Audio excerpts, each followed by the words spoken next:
because we are the children of light, because we are Biafrans.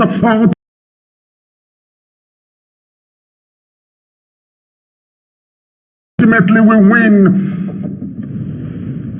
not minding whatever unpalatable circumstance we may find ourselves in. The priority remains the restoration of Biafra.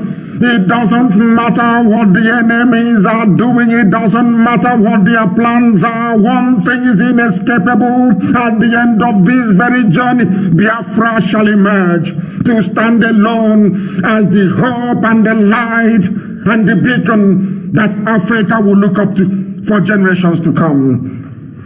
I welcome each and every one of you once again. Make sure you have your pen and your paper ready, because this is the greatest and the very finest university on the face of this very earth. If you're not listening to Radio Biafra, you will be enveloped in ignorance if you're not part of this very noble family. The Janjaweed from the Sahel will continue to wreak havoc not only upon your lives but also upon your destiny. Therefore, we must pray.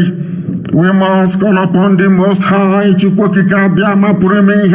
because right now, in front of his throne in heaven is, of course, my father and my mother, because they believe very strongly that only the divine grace of the Most High shall restore Biafra. And that is why Biafra will come, because they have sacrificed their lives to ensure that those of us who are living shall be free. We must pray. We must pray. Wherever you are, you will lower your heads, because we dedicate everything that we are, everything that we have become, everything that we are likely to become unto the capable hands of the Creator of the heavens and the earth. Father, today, as we begin our prayer in praise and worship of your holy name, for you say we are fearfully and wonderful made, according to the psalmist, according to the book of Psalms 139, chapter 14, we know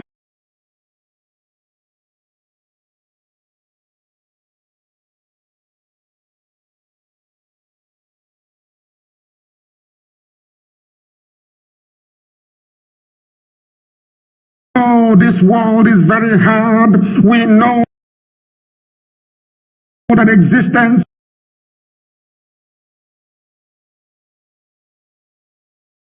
in Nigeria is even harder. It's threatening to crush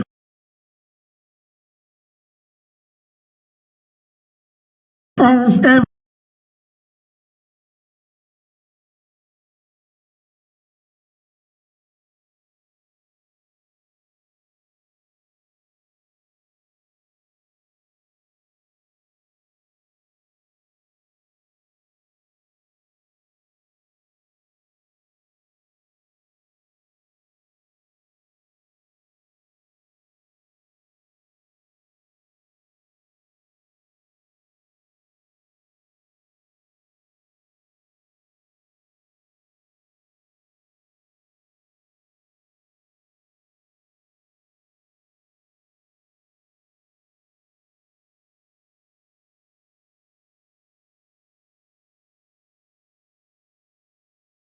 original state of our health, mentally we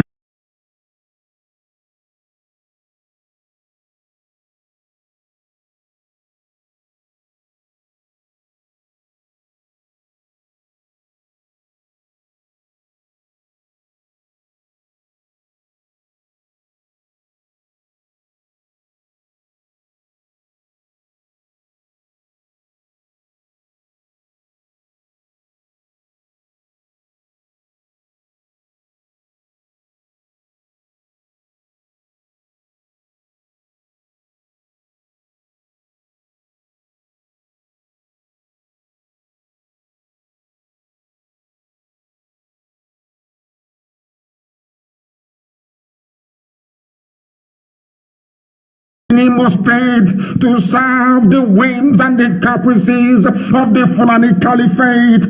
Moments like this, we seek your truth as we are reminded that you are our hiding place. You will protect us from troubles. You will surround us with songs of deliverance according to the psalmist in the book of Psalms chapter 32 verse 7. You will remind us of the greatness of our faith that have gone before us in bravery with courageous faith in your protective hand of deliverance. We pray this very evening. David defeated Goliath against all odds, and even after being knocked the run for his life from King Saul, he cried out unto you in faith and you delivered him. Even after he made terrible mistakes, but you delivered David, loving him until the end. We remember those that have died and have fallen in this very effort. We remember those that have gone before us to shed their blood for our freedom. Oh, Heavenly Father, we commit them unto thy hands. Our faith shall sustain us. Our resoluteness, O Elohim, shall grant us victory in the end, because you will lead this very army. This very army, you will stand in front of them as we go into battle to confront the forces of darkness that have brought misery, death, and pain upon your children. Come and give us your grace. Come and give us your mercy, that Biafra may come in our time, that your will in heaven may be done upon the face of this earth, that every generation that will come after this will testify that there is God in heaven, that Chukwokika Biama presided over all the affairs of men, and that Biafra came because you decreed it, that Biafra came because that was your wish upon the lives of those that call upon your name in truth and in honesty, as this very noble IPOB family has done and will continue to do until the end of time. In the grace, in the exaltation and adulation of your holy name, now and forevermore, we pray. He said,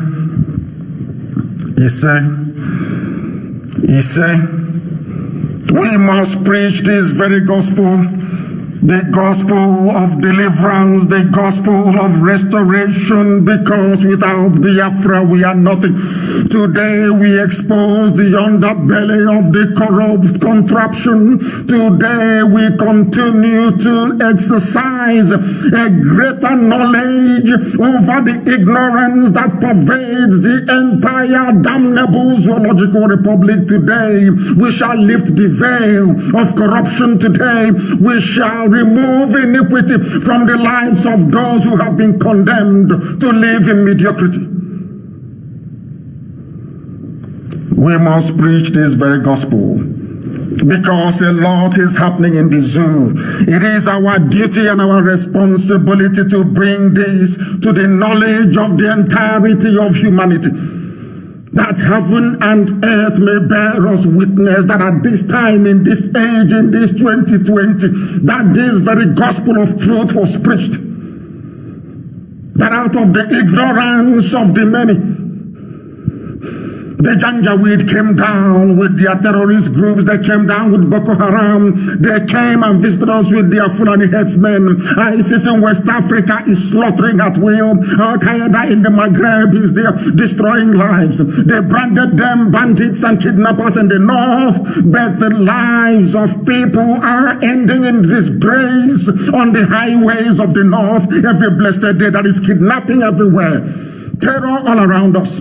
And what have we done as a people? What have we done as the children of the Most High? We have done absolutely nothing. We complain and we do nothing. The same template that other people are today emulating was first encapsulated by IPOB. We formed BSS to protect the lives of our mothers and our children and of those who are innocent. I was in the United States of America. I was in California, in Los Angeles to be precise. I asked for guns and I asked for bullets because I knew what was coming. I knew that death will come. I knew that the heavens have turned blood. I knew that darkness will envelop the land. I preached that very gospel and I told them. They did not listen. And today what is happening? The same thing they abandoned and said it will not work is what other people are copying, and our people have been left defenseless. The land of Biafra is the only place where there is no defense, if not for the bravery of the volunteer command of IPOB, who are on a daily basis sacrificing their lives to maintain and to ensure that our land is not overrun by the Janjaweed, by the Fulani illiterates from the north. Many horrible things are happening in the zoo. Very horrible things are happening on a daily basis. Your lives have become meaningless. Priests are being beheaded. Mothers are being kidnapped, raped. Pregnant women are having their children cut out of their stomach. Horrible and terrible things are happening, and nobody is doing anything about it. Nobody's saying anything about it because they are all frightened, they are all compromised, they are all corrupt. They are fearful of their tomorrow. But here we are not afraid to preach this very truth. Here we know that the truth must prevail. Whoever created Nigeria, that monster, that evil that created that den of death, must be put to shame. They must be shackled and they'll be put to shame, and Biafra shall emerge, and so with it the freedom for all oppressed ethnic groups in that damnable zoological republic. They have abandoned their pattern dance 1, pattern dance 2, pattern dance 3 and 4 and 5 and 6, and who knows what else. What is now happening in the zoo is an indictment of the very essence of being a Nigerian. If you claim you are a Nigerian, your stupidity and your idiocy is staring you in the face. What the Fulani Janjaweed have done to your lives is a demonstration that it is your natural right, obligation, and duty to rise up to oppose iniquity as represented in the government of the Fulani Caliphate you have in Asorok. This evening we shall lay them bare. This evening we shall expose them. This evening the world will know that the zoo has almost, it is gone and gone for good. I said that the zoo will fall, and it has fallen. When I call it a zoo, don't get upset.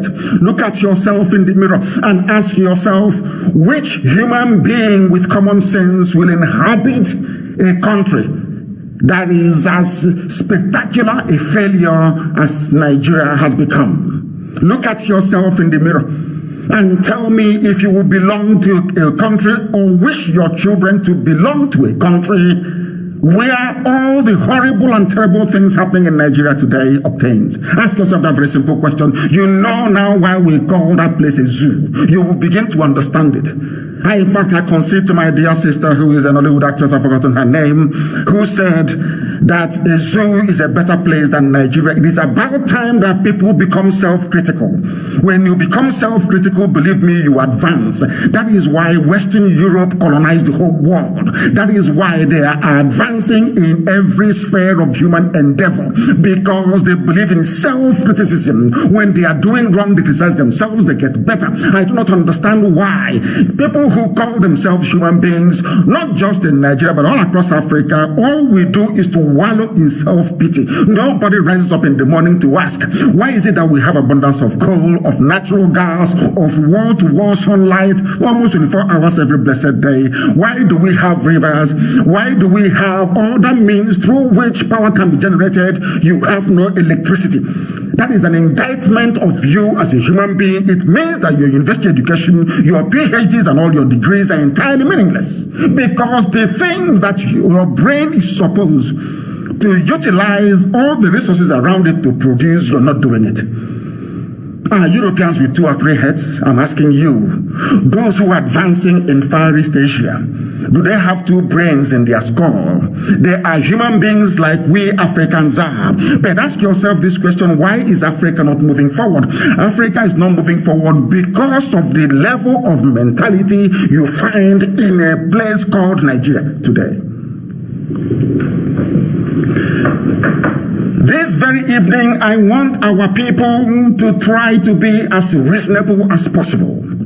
Try to dissect and digest what you are being presented this evening, because our job, our duty, our responsibility is to open your mind, to allow you to reason properly, to open your eyes that you can see very clearly, because black Africans cannot reason very well. We don't see very well, we don't hear very well.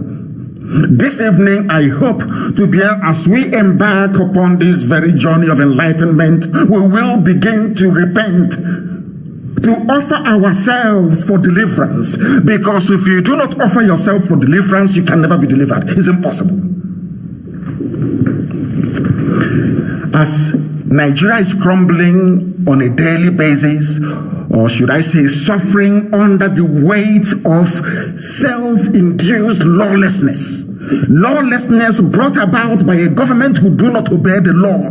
Lawlessness brought about by a group of people who did not even study law, nor understand what jurisprudence is all about. These are people who are archaic. These are people with a feudal mindset. These are people who can never, not in this world, not in the next, will they ever attain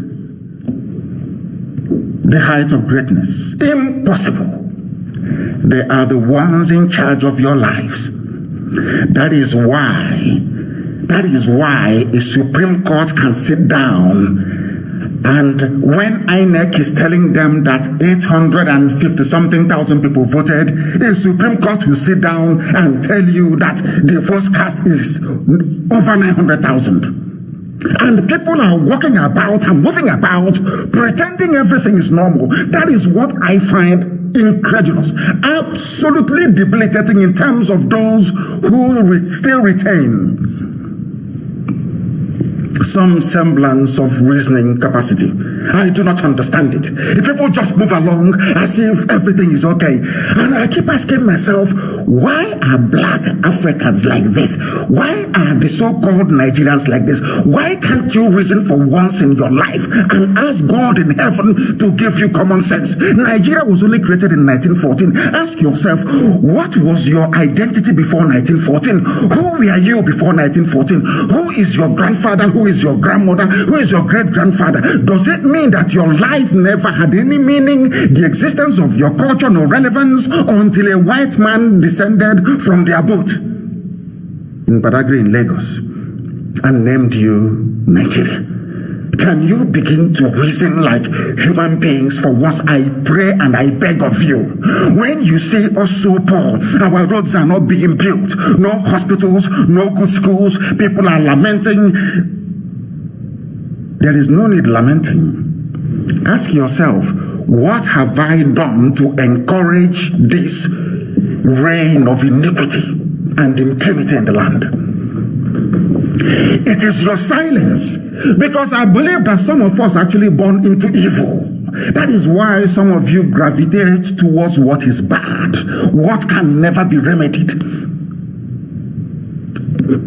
I understand today they said some local chiefs in Imo State, I don't know who paid them. Of course, somebody said they're faceless. A human being created by God in heaven, given common sense, went to primary school, to secondary school, to maybe a college somewhere to do their A-levels, and then went to university, you have a degree. And you're telling me that Hope Uzodinma should be in office? I cannot for the life of me understand it for 1 second. I cannot begin to understand it, because it not only defies common sense, it is illogical. It is immoral before man and before God in heaven. What it means is that the Fulani Caliphate are in control of all our lives. If a governor misbehaves, they take him out and they put their puppet in. I'm saying this because of all those psychophants, all those idiots who are gravitating around Hope Uzodinma. I'm saying it, it is not about Imo State. It is not even about Igbo land. It is not even about Biafra as a whole. It's not even about Nigeria. It is about humanity and doing what is right before God in heaven and man on this very earth. We shall come back to that later. Some of you don't know that your people are dying. I'm making this address this evening to World Igbo Congress in the USA. They are the primary audience this evening. Of course, we know the whole world is listening, including some professors in universities across Argentina. We know they love Radio Biafra. We know that very much. I am asking you to go back to the broadcast I made sometime in 2015. When I was in the US, I was asking you for guns and for bullets. Some of you said, oh no, Nnamdi wants to start a war again. I said, no, I have seen what is to come. What you have in Nigeria are not prophets. Everything I tell you is gospel. Don't tell me, ask me how it's possible. It is simple divine revelation. If you go through the things that I have told you in the past, all of them, some of the events of today have surpassed my own predictions. I went to World Igbo Congress. They are called World Igbo. I said to them, give me guns and give me bullets, because these murderers are coming. They are coming to kill us. They will kill us. These people, they are coming to take over our land.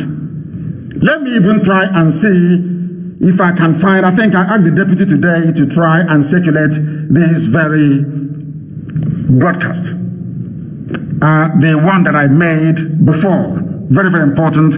I don't know if people are listening via our app. I don't know if they are listening via our app, because I'm getting reports here that some people are losing connection. I don't know how to. That is, of course, we know we have so many enemies. They are trying. They are fighting very hard, but they are losing.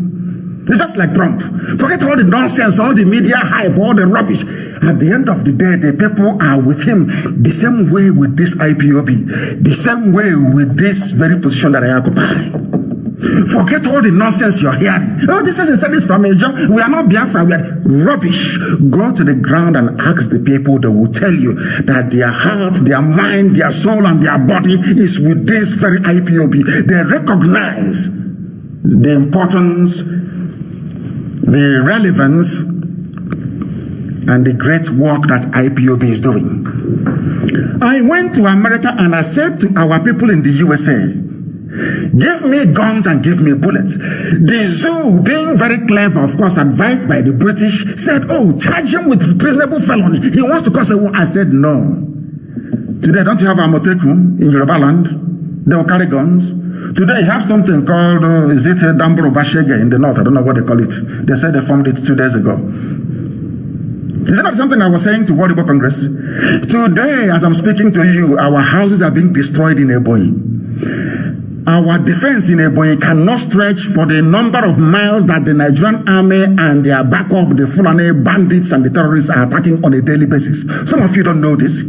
When you say it, in fact, Chinasa give it to Amaka. I want it distributed now to let our people know what is happening in Ebonyi.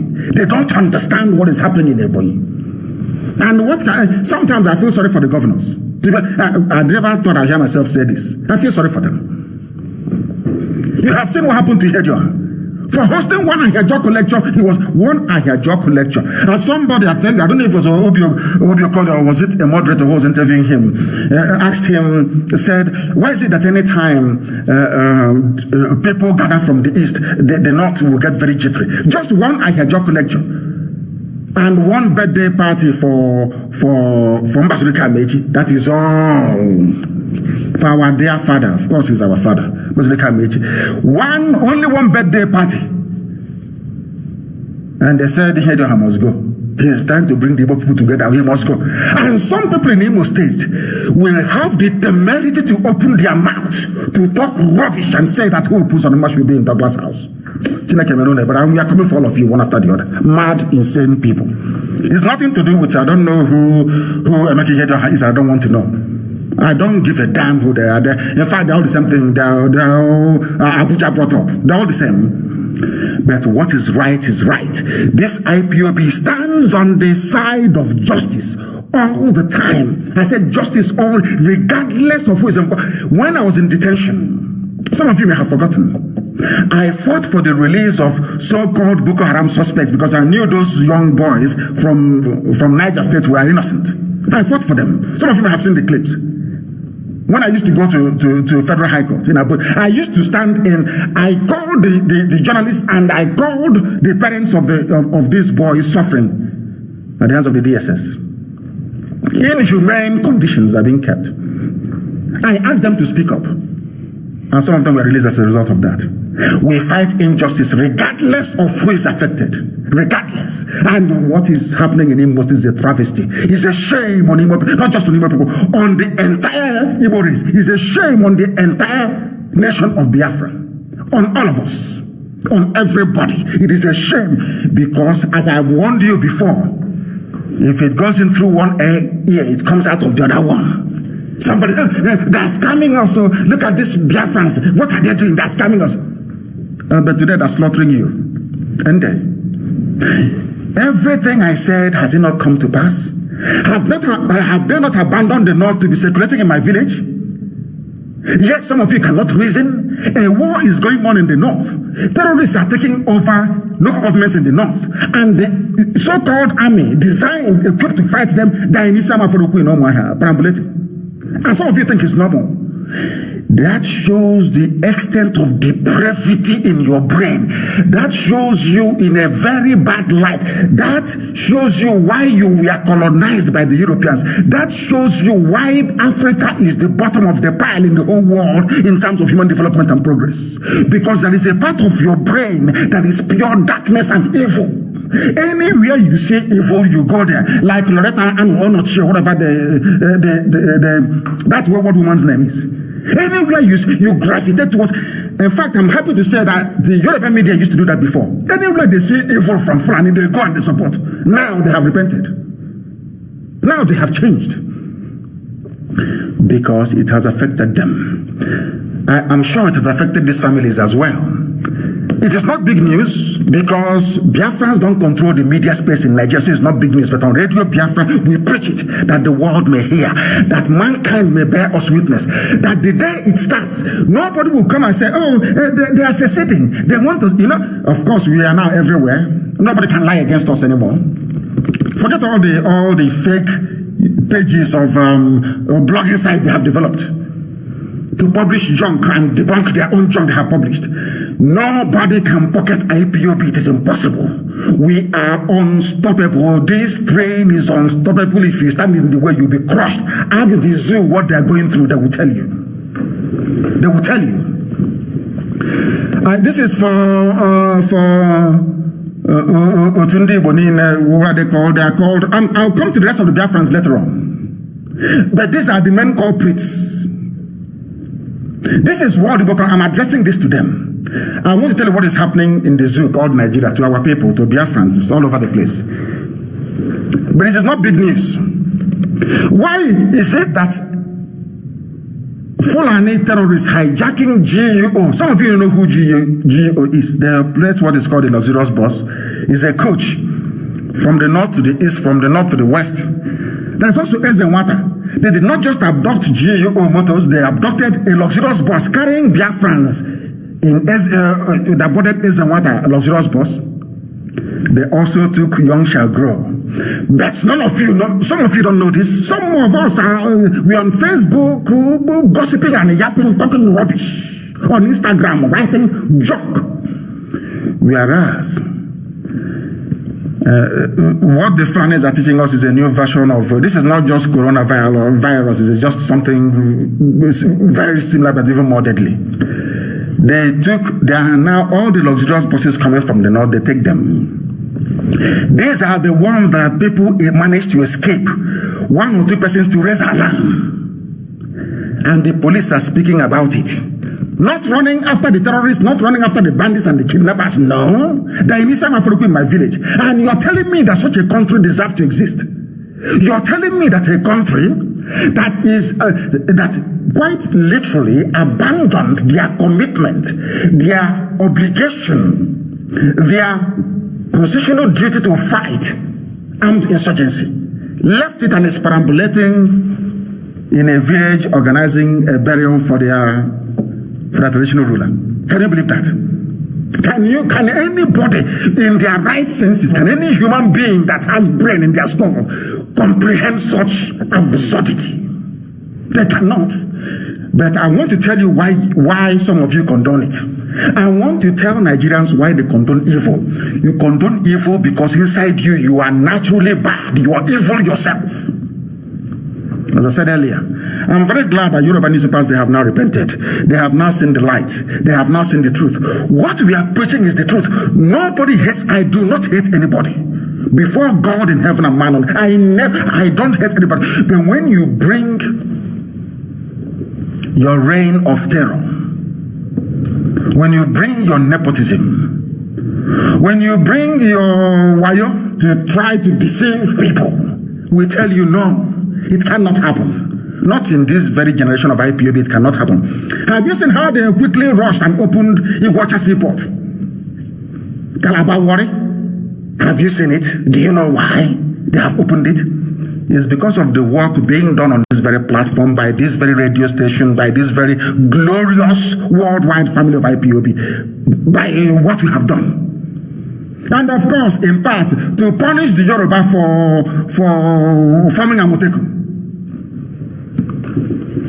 World Igbo Congress in America, when Nnamdi Kanu was asking for guns and bullets, I want to tell you the result of your failure.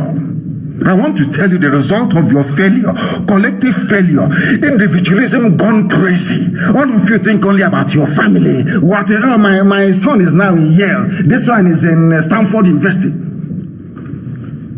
You forget the reason why you traveled abroad in the first place is to help those who are at home, not just your immediate family. The reason why God gave you the grace to travel abroad to see the light is to come and save those who are at home. It is also in the scriptures. Some of you don't, it is in the scriptures. Those that came back, it was Joseph who was sold that came back to rescue the family from famine. Took them to Egypt. When you're sent abroad for a purpose.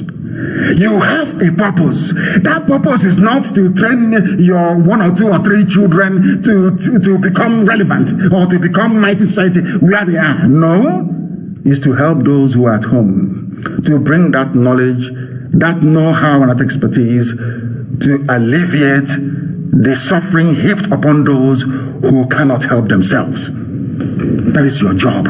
I went to America, I went to Los Angeles, and I addressed them. I told them, this is what is to come. They said no. Today, GU or Luxurious Bus, how many people are in Luxurious Bus all the time? At any one time? There's a water. Young shall grow. These are the ones we know. It is happening in Nigeria. And some people, some Biafrans are opening their mouth to say, oh, we need to maintain unity. We need to. In that unity, you are dying. In that unity, luxurious buses are being abducted. People are being killed on a daily basis. Priests are being murdered. Our own children are being buried in Kaduna. The latest priest that they beheaded, they killed, the seminarian, has been buried in Kaduna, which is an abomination against our culture and our way of life. After seeing what is going on in that, I don't use Donald Trump's words, because it's a family radio station. After observing what is, somebody that has or claim to have common sense will rise up and tell you that they believe in one Nigeria. Let's work for unity. I am telling you that you are the personification of evil. If you can stay in a country where people who are traveling, innocent people, on a bus, the bus was hijacked. Did they hijack any Dangote trailer? Did they hijack any of their transporters in the north? No, it is the ones belonging to Biafrans that they hijacked. You're right. This your Biafra is a scam. This is your thing. Idiot spoken rubbish. Ndị janja with it to people, they say, oh, Nnamdi Kanu is very vulgar. Well, I tell you the truth. There's something they accuse Trump of. The ordinary people understand what we are preaching, that we are preaching the truth. Ordinary people understand it. J.U. Omoto says, and what a young shall grow, they're all gone. It's not from me, it's from their Zoo newspaper. The Nigerian police on Monday said GUS and what a young Shagro of Roswell we are taking on Lokoja Road. People missing, mothers being killed left, right, and center. They're under siege. And what are you people doing about it? Absolutely nothing. You come and you will tell me that somehow it is it's good. Let's remember, for those belonging or campaigning, or should I say, arguing for Nigeria to be sustained in its present form. Go and say that to the 4 seminarians abducted from Kaduna. I was talking about Nnadi Michael. He was found dead. He's a follower of Christ in an area where they said it is haram to do so, and he's been killed because those around him believe in one Nigeria. If not for one Nigeria, would he be in the north doing seminary work? He's been killed. What will Khan do? Nothing. If you provoke us, we'll do something. We've been hearing it for nearly 18 years, and nothing has happened. When we preach on this platform the simple truth, you see some people say they want to open 10,000 churches. You see how mad some people are. They call themselves preachers in the zoo. They go and they mount the pulpit and they talk rubbish. They collect tithe every Sunday. That is why in fact, when I pray, I will pray to God to tell my mother and my father what he put in the brain of black people, to be honest with you. People are dying in the zoo every blessed day, kidnapped, anarchy everywhere. As I told them, if some of you can recall my interview with Sahara Reporters, I said, if you do not give us, write it down. If you do not give us Biafra, Somalia will be a paradise compared to Nigeria. I said it. Have you not seen it? Today, Nigeria is a worse place to live than Somalia. Go and check the terror index. As I told you, it will happen. When we say this, because some of you, you knew when we were going to school, when we grew up, you don't, I'm not, I didn't open a Pentecostal church, so you won't fully understand. I appreciate what we're doing, what we're saying. But everything we say comes to, I said it. Biafra is the key. If they don't let Biafra go, believe you me, Chukwuka will destroy Nigeria beyond recognition. That what will happen in Nigeria, people will be wondering, how is that possible? Write it down on this day, February 8, 2020. And that is what I said. February 8, 2020. If they don't give us, sit down and watch what is going to happen to Nigeria. You think what is happening now is lawlessness? The real one is coming. The real lawlessness is coming because God. People say, oh, God told me. God, yes, I'm telling you. Because everything I said comes to pass. I told them when I went to America, when I was at World Igbo Congress, I was telling the whole world that they are coming. Did you believe me? When I told you that they were coming, did you believe me? Have they not come? When I told you that Nigeria will be worse than Somalia, did you believe me? Go and check the terror index. It is there. In black and in white. Nigeria is a more dangerous place to live in that. We haven't started though. Some of you don't know what is in store for you. When it happens, I will tell you, I told you so on February 8, 2020. If you support one Nigeria, believe you me, Nigeria will consume you. You will be eaten alive. You will be eaten, you will be alive and breathing, and your flesh will be torn off your body. One of the 4 abducted Kaduna seminarians, his name is Nnadi Michael. He was found dead. One Nigerian. Let's move forward in diversity. He was diversifying in Kaduna, and they killed him there. Now, let me ask people one question. And also for Yoruba journalists who write junk, most of course, we are now friends. Of course, Yorubas are my brothers now, so I won't say anything against them. But I'm just saying, there are still some from Kwara State. With due apology. There are some remnants, some die-hard Fulani apologists from Kwara. They're in Lagos, somewhere. Still writing junk against Biafra and trying to promote their one Nigeria. And I have this question for them. Nnadi Michael, He's an Igbo man. I'll call him a man, of course. He is trying to become a priest. He was killed in Kaduna. And some of you don't know it is actually an abomination to bury one of us outside our ancestral home. Some of you don't know this, but I refer you also back to the scriptures, to the, I call it the Torah. Forget about all this thing. But for the purpose of should I say, brother understand, let me say the Bible. Even when Jacob died in Egypt, they took him back to the same land of his father, of Abraham. The same land of his father, Isaac. Have you not noticed? They don't bury us abroad. My mother died in Germany.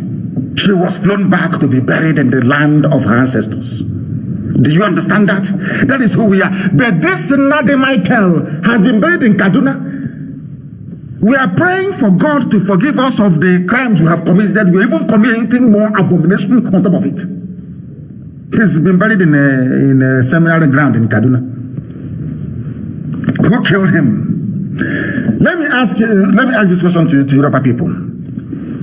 Yoruba, not all of you, those who have not yet repented, still the very bad ones amongst you. Let me ask you this question. Do you think that if Biafrans took up arms and formed a terror group, not one, not two, not three, but four, what would you do? Every Biafran would have been killed, everybody slaughtered. I remember DW, Deutsche Welle, coming to interview me, saying, are you not putting the lives of Biafrans at risk in the north by this your agitation? Mere agitation for Biafra. They gave us quick notice in the north. If we hijack 2 or 3 buses containing Fulani people and slaughter them, throw their bodies in the River Niger, what do you think will happen to us in the north?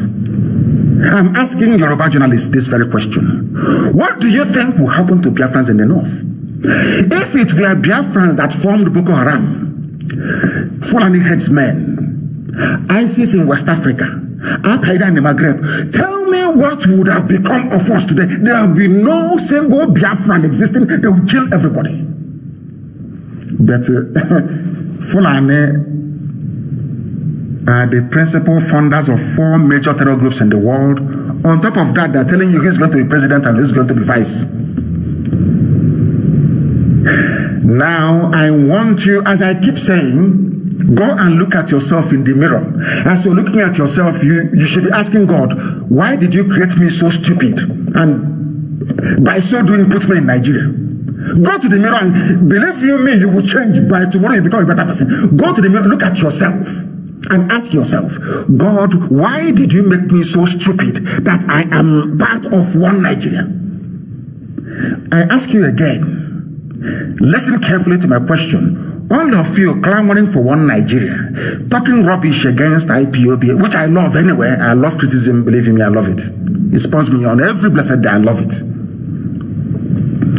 Ask yourself, if it were the Igbos or the Jaws kidnapping Yoruba people, kidnapping Fulani, kidnapping Hausa, kidnapping Bagi, and killing them at will, raping their mothers, cutting off their head, saying, what do you think everybody else would do? Simple question. You can't answer. One little coup in 1966, organized by the officer class from every tribe, every ethnic group in the zoo, they conducted a coup. After that coup, should I say failed, they used it as a pretext to slaughter 300,000 Biafrans in the north. 300,000 were killed in the north. A coup that involved the death of a few people. But look at Boko Haram. When they started, their signature attack was St. Michael's Church. What's it again? Is it Mobi? St. Michael's Catholic Church. They know that Biafrans go there to worship. They attacked it. Here was their signature outing. I think it was Christmas Day bombing. Was it 2000 and... I've forgotten the year. I think Deputy will remind me in a second. Remember it? People died. We brought them back to Anambra. We were crying and saying, oh, this family has been wiped out. Oh, can you say there are no more? After that, we foolishly packed our bags and went back to the north. Today, what they are now doing is, it says you will not hear. They wait for you on a bus. As you're coming back, they offload you and they kill you. All you do is you go to Channels TV, you go to AIT, you go to one of those idiotic talk shows you have in the zoo that makes no sense. And you'll be there talking rubbish. We need to move this country forward. We need to look at insecurity in the country. All of you are frightened to say that it is the Fulani who are doing the killings. You are frightened to say the truth. You are frightened to say that the Fulanis are savages. These are savages from the darkest recesses of hell. You cannot say it because you're all cowards. Those of us in IPOB risking our lives, doing everything we can to enlighten the whole world about what is happening. Yeah, they're saying, this thing that they are doing. That shows your level of stupidity and idiocy. I have heard some of them speaking or talking at a gathering somewhere in Lagos regarding what is happening in Imo State. Governor of Imo State. And people just, some call him Excellency. And I said to myself, no, this is not the Igbo race. This wasn't the Igbo race that we read about, that Professor Donatus Ibamwaga taught me about. This is not there. This is chaff. This is not any. You know what you have? This is not Igbo race. No, God forbid. The original Igbo race never tolerates evil. Never. I said never. They never tolerated evil, regardless of who you are. They never ever tolerated evil. Some people are calling Hope Uzodinma Excellency. And you're telling me that these are Biafrans, they have the blood of our ancestors in their veins? Is that what you're telling me? Of course not. Such nonsense must stop. They have killed the seminarian, he's dead. His name is Nnadi Michael. Dead, they abducted them and they slaughtered them. And tomorrow you talk about one Nigeria. Let's move our country forward. I say, may shame be your portion now and forevermore. Shame befall you and befall your family and your household. You are evil. Anybody preaching one Nigeria is evil. Is working for Lucifer. You are evil. You are Satan incarnate. Shall never be well with you. May what Nnadi Michael went through, may your children suffer it. May your grandchildren suffer it. May they be beheaded at the hands of Fulani wild beasts and terrorists in the north. Listen carefully. I preached before for World Igbo Congress in America. This very next item we are going to look at is for the zoo. Those that call themselves Nigerians. Those who sat there, they are there. Their house is burning. They are killing their military in Borno, seizing their vehicles, overrunning villages. The same army, the same Nigerian army, with their one-star general, is in my village patrolling the venue of a funeral service, burial ceremony. Now, I want people to begin to appreciate the depth of evil in the zoo. You're telling me that ISIS in West Africa, they call them ISWAP, they killed 3 soldiers, 3. They seized 2 military vehicles in Borno. This is according to their paper in the zoo, Punch. Nothing is happening in the north. The soldiers who are meant to be fighting insurgency is in my village, in my compound, patrolling, circulating every day. And you're telling me that such a place is a nation, is a country, that they deserve to have a flag flying. A country of supposedly 200 million people. Are you telling me that 200 million people can be so daft and useless at the same time? Is that what you're telling me? That 200 million people can be so stupid that terrorists are killing your soldiers. Those soldiers are in a peaceful, quiet village in Biafra land, perambulating. And when I say there's something wrong with the brain of a black man, people don't understand it. There are vehicles we have seized in Borno. The fighters from the Islamic State of West Africa province, they stormed into the town of Askira late on Friday. That was last week. They went in a dozen pickup trucks, guns blazing everywhere. Nobody is holding them responsible. Nobody is blaming the Fulani for what is happening. They closed your borders in the south. That is how stupid the south is. It's so useless, so pathetic and so useless. They come, they shut your borders in the south. They open their borders in the north. Nobody knows who is a Nigerian citizen anymore or not. Terrorists are coming in their droves, abducting and killing you. And you come out the next day, let's work on the security of the nation. Let's try and bring the nation together. I don't think you're a human being. All of you that think that way. All of you. None of you are, honestly. The military is in the north, killing people. No, the terrorists are killing them in the north. They themselves are busy killing people who are unarmed in the east. I cannot rationalize this. I cannot understand it. There is war front, there is war raging. Their mothers and their wives are in IDP camps where the soldiers are raping them. Is there in the news? You know this very well. Instead of those from the north to recall their army in Biafra and say to them, what are you doing there? The battle is here in the north. They left them. Oh, he said, Nnamdi Kanu. He wants to stop us from taking oil money and gas money from Biafra land.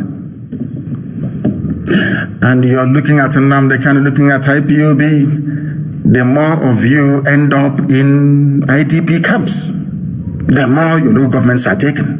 But if you recall all those soldiers they put along all those checking points, all those idiotic places that they occupy, maybe you stand the chance of defeating insurgency. You don't know that God is miraculous. You don't know that we serve is miraculous. And so you're busy in Biafra and roaming around aimlessly like the idiots that you are. Your land is being ravaged by terrorists, being taken. If you don't know, that is how daft they are in the zoo. A bunch of hopeless people. When I call them a zoo, they say, oh, he's insulting us. He's insulting. I'm not insulting you. I am telling you the truth. Tell me a country where their soldiers are being killed, helicopters being shot down, villages being sacked, ravaged. You allow somebody will sit in their office in Abuja at the military command and I say, today we are deploying soldiers now to Nnamdi Kanu's compound in Isiama Faruku. What is the reason? Is there any war going on there? No. They are about to bury their parents. Let's go there and fight a war. God in heaven. And you claim you have brain in your skull? You're telling me that all those ambassadors that they have in Nigeria, somebody's telling me that all those, the German ambassador, the British, don't they see all these things? The US ambassador, don't you people see this travesty going on? Are you blind to the idiocy of the zoo, what they are doing? Are you that foolish that you cannot see what is happening in the zoo? You give them support. Mike Pompeo gave them 40 million a few days ago to support them in the north in what they are doing. But the 40 million is being spent sending troops to peaceful area to go and kill innocent people, whereas terrorists are in the north ravaging the whole place. And you're telling me that such people are human beings? Is that what you're trying to convince me? You're telling me that we Africans, we are normal? You think I'm going to pet you? Oh, I'm black and proud. Rubbish. Your brains are empty. You cannot reason. Because if you can reason very well, there is no way you produce cocoa in Africa and import chocolate from Western Europe. If your brain is normal, there is no way you can have all the natural and mineral resources you have in Africa and you're drowning in the Mediterranean. There is one simple reason for it. We are daft. Daft to the core. What did I say? Oh, I have PhD. I went to this school. I went to that. Your brain is empty. The collective is what matters. Collective. Not you as an individual. A lesson that World Igbo Congress must learn. A lesson they ought to learn. That in America, I am a pharmacist, I'm a doctor, I'm a nurse, I own my own business. Just you. The day you die, your children will go and marry Mexicans and your name will be gone forever and ever. Mad people everywhere. They are even. Kidnappers open fire, abduct passengers on Lokoja Abuja Highway. Vanguard newspaper. These are what I'm telling you. You know, before they will say, they fabricated the story. It's Biafrans. They are fabricating story. It's from their paper in Nigeria. Nigerian newspaper, daily. Vanguard. Kidnappers open fire, abduct passengers on Lokoja Abuja. Why can't the army in Biafra and the army in my father's compound, why don't they go and patrol? That is their job. Go and patrol Lokoja Abuja Highway. They won't, because they are all in the same game together. They are all terrorists, all of them. They have one agenda: to Islamize and to enslave all of us. Forget all their nonsense. Once in a while, Sultan of Sokoto will come out. We need to maintain tolerance. All of us. They know what they are doing. Of course, they are chewing you away alive, and they are blowing soothing breeze. One person is Buratai is there conducting or waging a jihadi war against Biafrans, and they'll bring us Sultan. We are one people, religious unity. That buffoon, go on. Let's pray for one Nigeria. His own village is gone. If you doubt me, go and ask T.Y. Danjuma. Is Plateau not gone?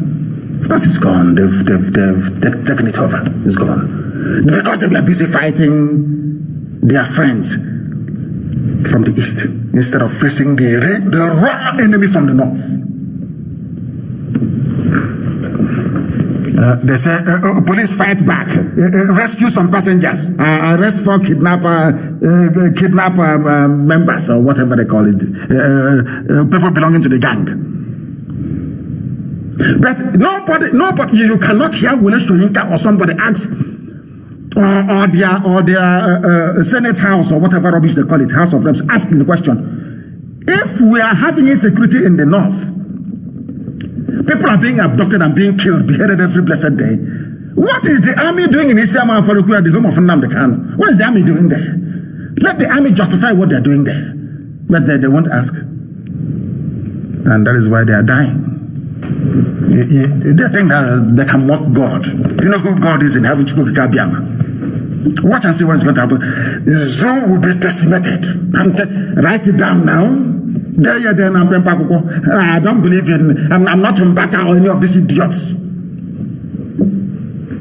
Brand envelope prophecy. What I tell you is what is going to happen. I speak with the divine authority from heaven. I'm telling you that the zoo, you see, God in heaven will destroy Nigeria beyond recognition. Write it down on a piece of paper. It's called implosion from within. They will eat their own flesh. What I tell you is from heaven, direct. In fact, you should give that clip to Amaka to distribute so that we hear it. In 2015, I said it. I made it very, very clear to the whole world that it's coming. I warned you about ISIS before they came. Later, I warned you about what is going to happen in 2015. Let me see if I can actually find the clip and play it, that the world may bear us witness. Yes, thank you very much, Solomon. Sorry, St. Teresa Catholic Church in Madala. I remember. St. Teresa's, 25th of December 2011, when they planned to get rid of Jonathan. President Goodluck Jonathan was in office. This was the opening salvo that we have come. You must be gone. I went to Sweden. Some of you don't know I went to Sweden. I spoke to a very powerful journalist in Sweden. I asked him what is happening. He said, oh, Jonathan cannot tackle the insurgency and the terrorism. We need an ex-general who can do it. I said, from here in Sweden, you know an ex-general who can do it. And it's Buhari. At that time, I knew, of course, what the zoo does best. They have shared all their money. I keep saying it all the time. The reason why the U.S. ambassador, UK High Commissioner, EU ambassador to Nigeria, the reason why they don't file accurate reports back to their home country is because once you assume that position, they give you money. $1 million in an account somewhere, offshore account. They give you all the details and you go there and you take your money. So they can be killing people beside the U.S. Embassy in Abuja. They will never find that report to their home country. They won't go to state bombings in America. Never. People can be... Some of you saw what they did to the Shia protesters. Army came out broad daylight, lined up and was firing at innocent people. We fought and fought and fought to secret news all over the world. No way. America called their embassy in Abuja and asked them, is this report true? They said no, that the video is a doctored video. The erstwhile US ambassador, that the video was doctored. This is what is happening in the zoo. All these ambassadors. Tell me any other country in the world, the level of insecurity you have in Nigeria today, and nothing is happening. It is only the effort we are making that is making the U.S. State Department and Trump to even speak, to say, oh, we are going to defend peace and all that. No, we want to maintain peace in Nigeria so that the region will not collapse. Who told you the region will collapse? What was the region like before Lugard came? We want to go back to where we were before. You came from Europe to colonize useless, hopeless Africans. Yeah, I know some of them will start cursing now and run away from the truth. But it's the truth. I'm telling you the gospel truth. You are all there. I'm in Nigeria. Where is my flag? Where is my badge? I'm in Nigeria. We're Nigerians. Be patriotic. Are you not ashamed of yourself? Are you not ashamed of yourself? I'm asking you. So you're telling me that a man can come from Europe and come to your land and tell you who you are? And I ask you again. Before Lugard came, before 1914, what nationality was your grandmother, or your grandfather, or your great-grandfather? You can't answer, can you? Because you're black, you're stupid, and you're dumb. Your brain is sealed with idiocy. You cannot reason. That is why you are proud to answer the name of a country created by a white man. Shame on all of you that call yourselves Nigerians. Shame on all of you, I say. They are killing people. No wonder. They are killing people in the north, and the army is in this Isiama Faruku patrolling. That portrays, or should I say, betrays your idiocy. There are bandits hijacking luxurious buses. They are burning our markets. Some of you still pretend, oh, no, market is on fire. Oh, wait, the market is on fire. Oh, your market is on fire. So you don't know they're all coordinated terror attacks by the Muslims, by the Fulani terrorists. You don't know that? Not by the Muslims, please. Don't get me wrong. Not Muslims, but by Fulani terrorists using the name of Islam to commit impunity, burning down our markets. Timber shed everywhere on fire. They head their cattle towards timber shade on the market. In the night, they go and they light it. If you catch them, they'll call the GOC of 82 Division. Haruna Musa. Release him immediately. Release him. He released. Those arrested that went to Uzo 1 to kill people, were they not release all of them? In Anambra, if you kill one of us, you give us 500,000, according to Governor of Anambra State, Obiano. And some of you are walking about as if everything is normal. And you're telling me that your brains are correct. Oh dear. Unbelievable. Absolutely unbelievable. The zoo is crumbling. It is on fire. Of course. Why won't it be on fire? They are playing with us. Our mission is divine.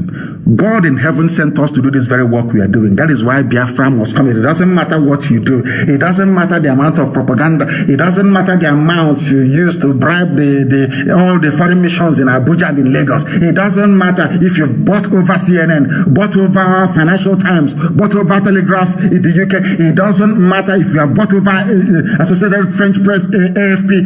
It doesn't matter.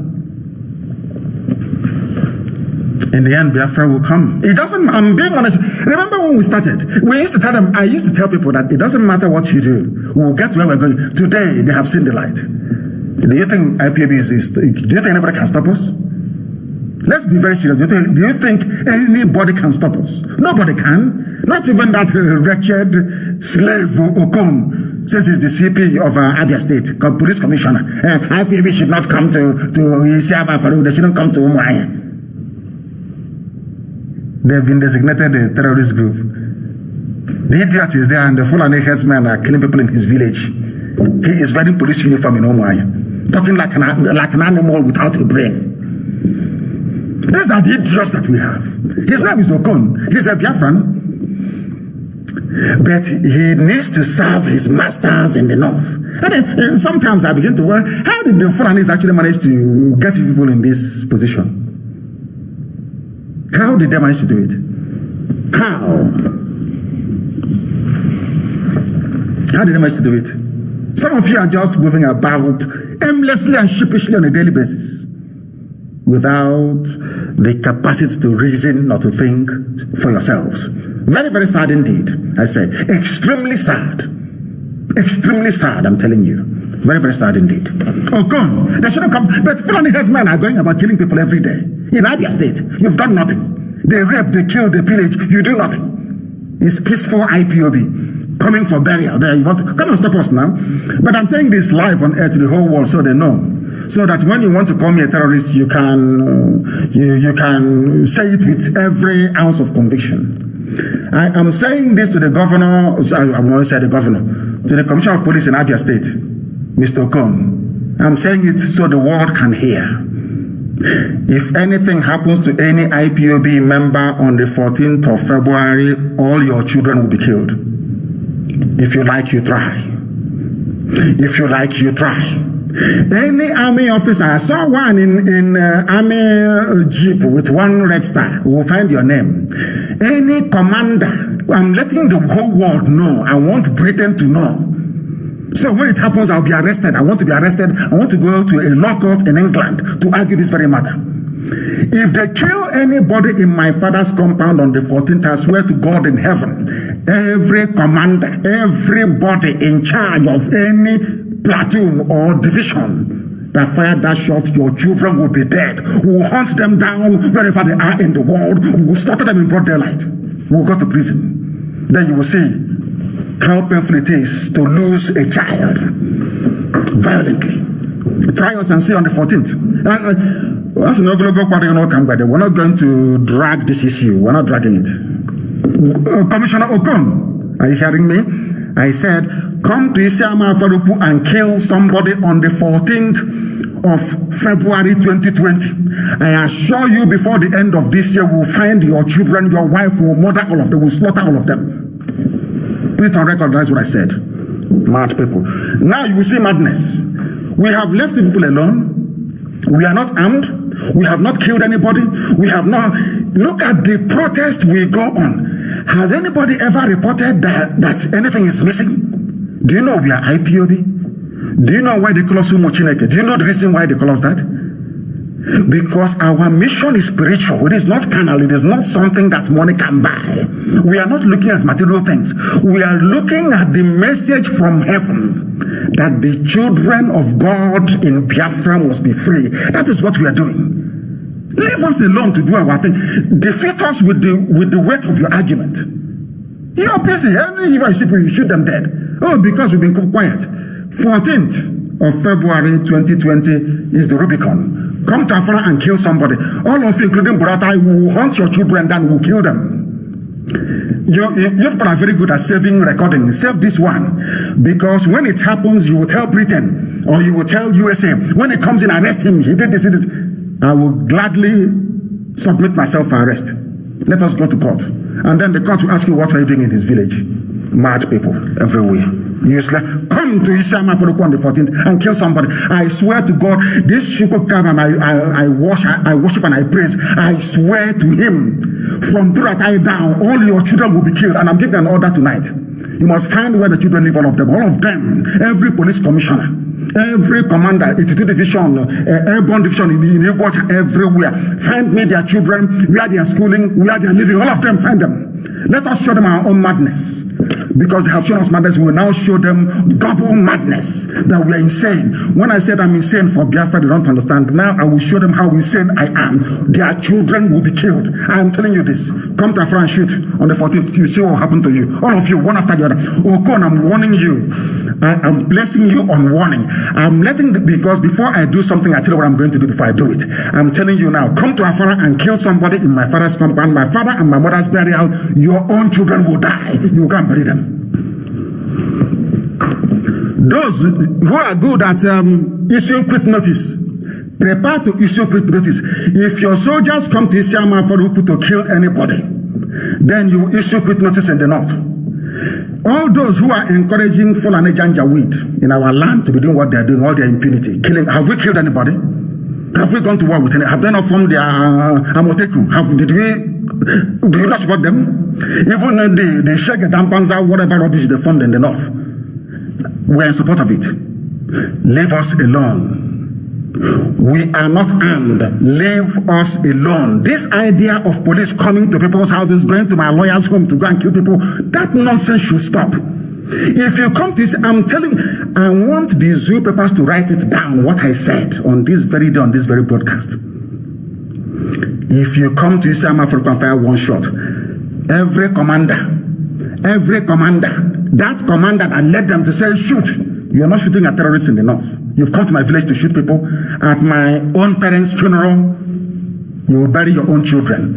From Buratai, if you like, go and hide them in Saudi Arabia. We are there. Go and hide them. That time you will not have fun. Ask yourself this question.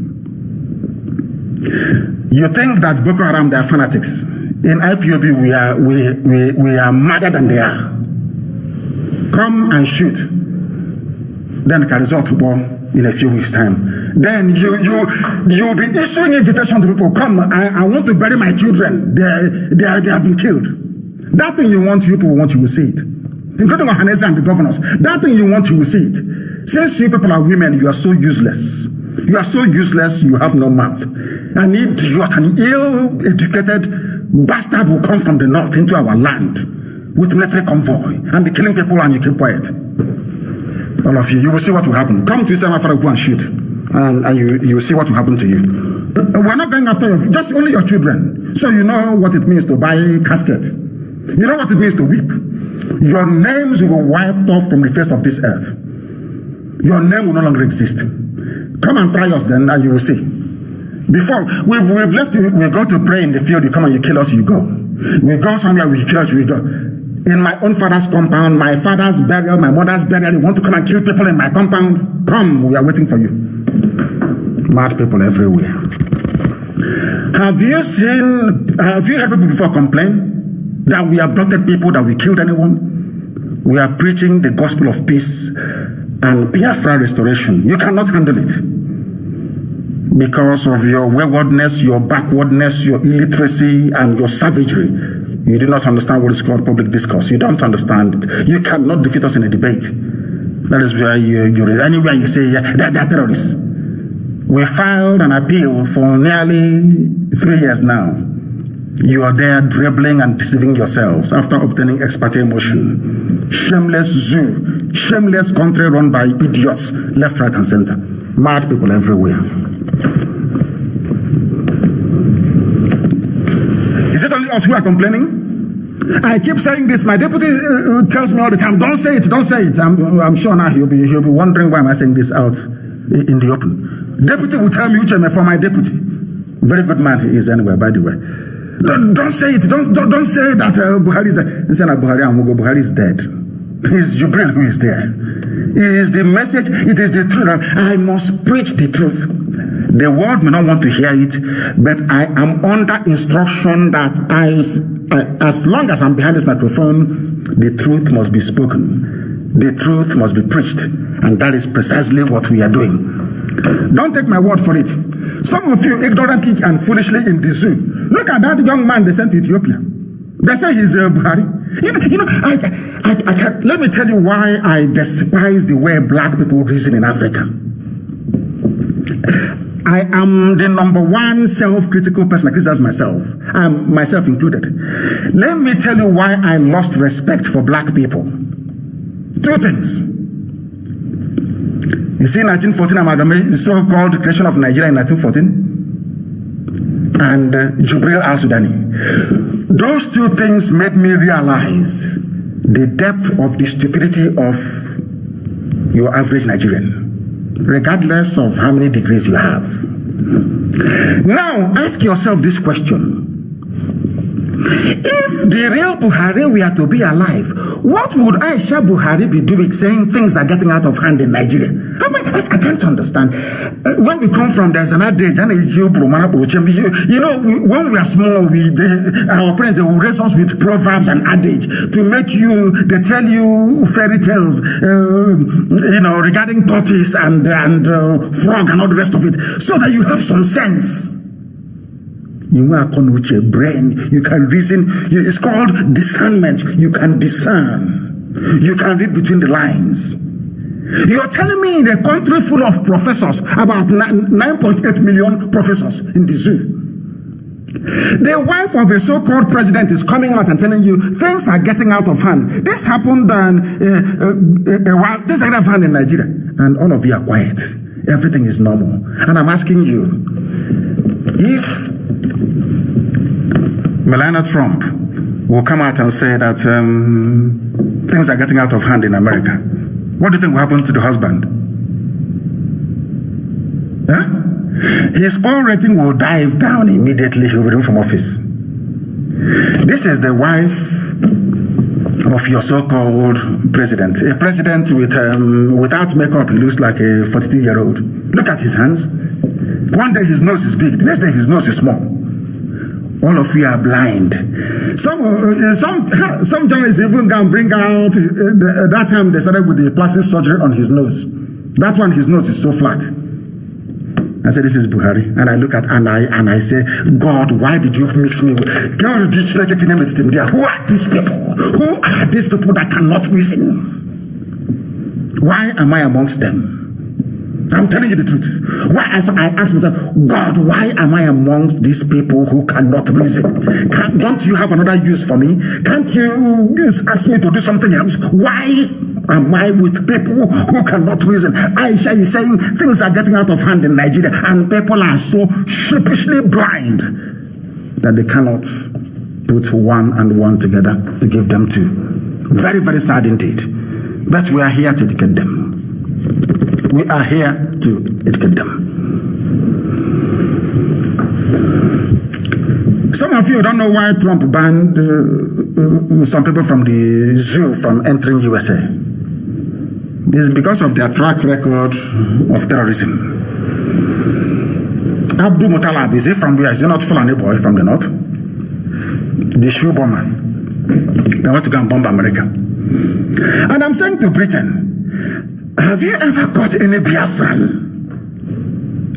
in a terrorist act before? I keep asking Britain, why do you have this hatred? Where did this hatred come from for Biafra? I keep asking Britain this question all the time. What is the hatred? We believe in, you brought Christianity. Some of us believe in, some of our people believe in the Jesus Christ you gave them. We even have an Anglican church. My parents' body will be taken to Anglican Church, St. Andrews. He's even asking St. Andrews in Isiama Farouk. Yet you hate. Oh my God. Doesn't make any sense to me. There's something wrong somewhere. You brought Christianity to us. You taught us about all these things, weird and wonderful things in the New Testament. But you went to the north, they asked you not to preach Christianity, to accept Quran. You did. And when you are living, you gave rulership to those with the Quran. But Britain is supposedly a Christian country. People are dying.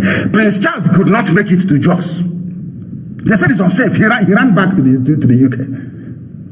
That is the mess you created. But the most annoying thing is that those who are living in the mess, those who are living in the iniquity, those who are living in the mire, in the darkness of poverty and deprivation, they themselves cannot see it. Which always leads me to wonder, are these human beings with brain in their skull? That is why they cannot debate me. They can't debate me.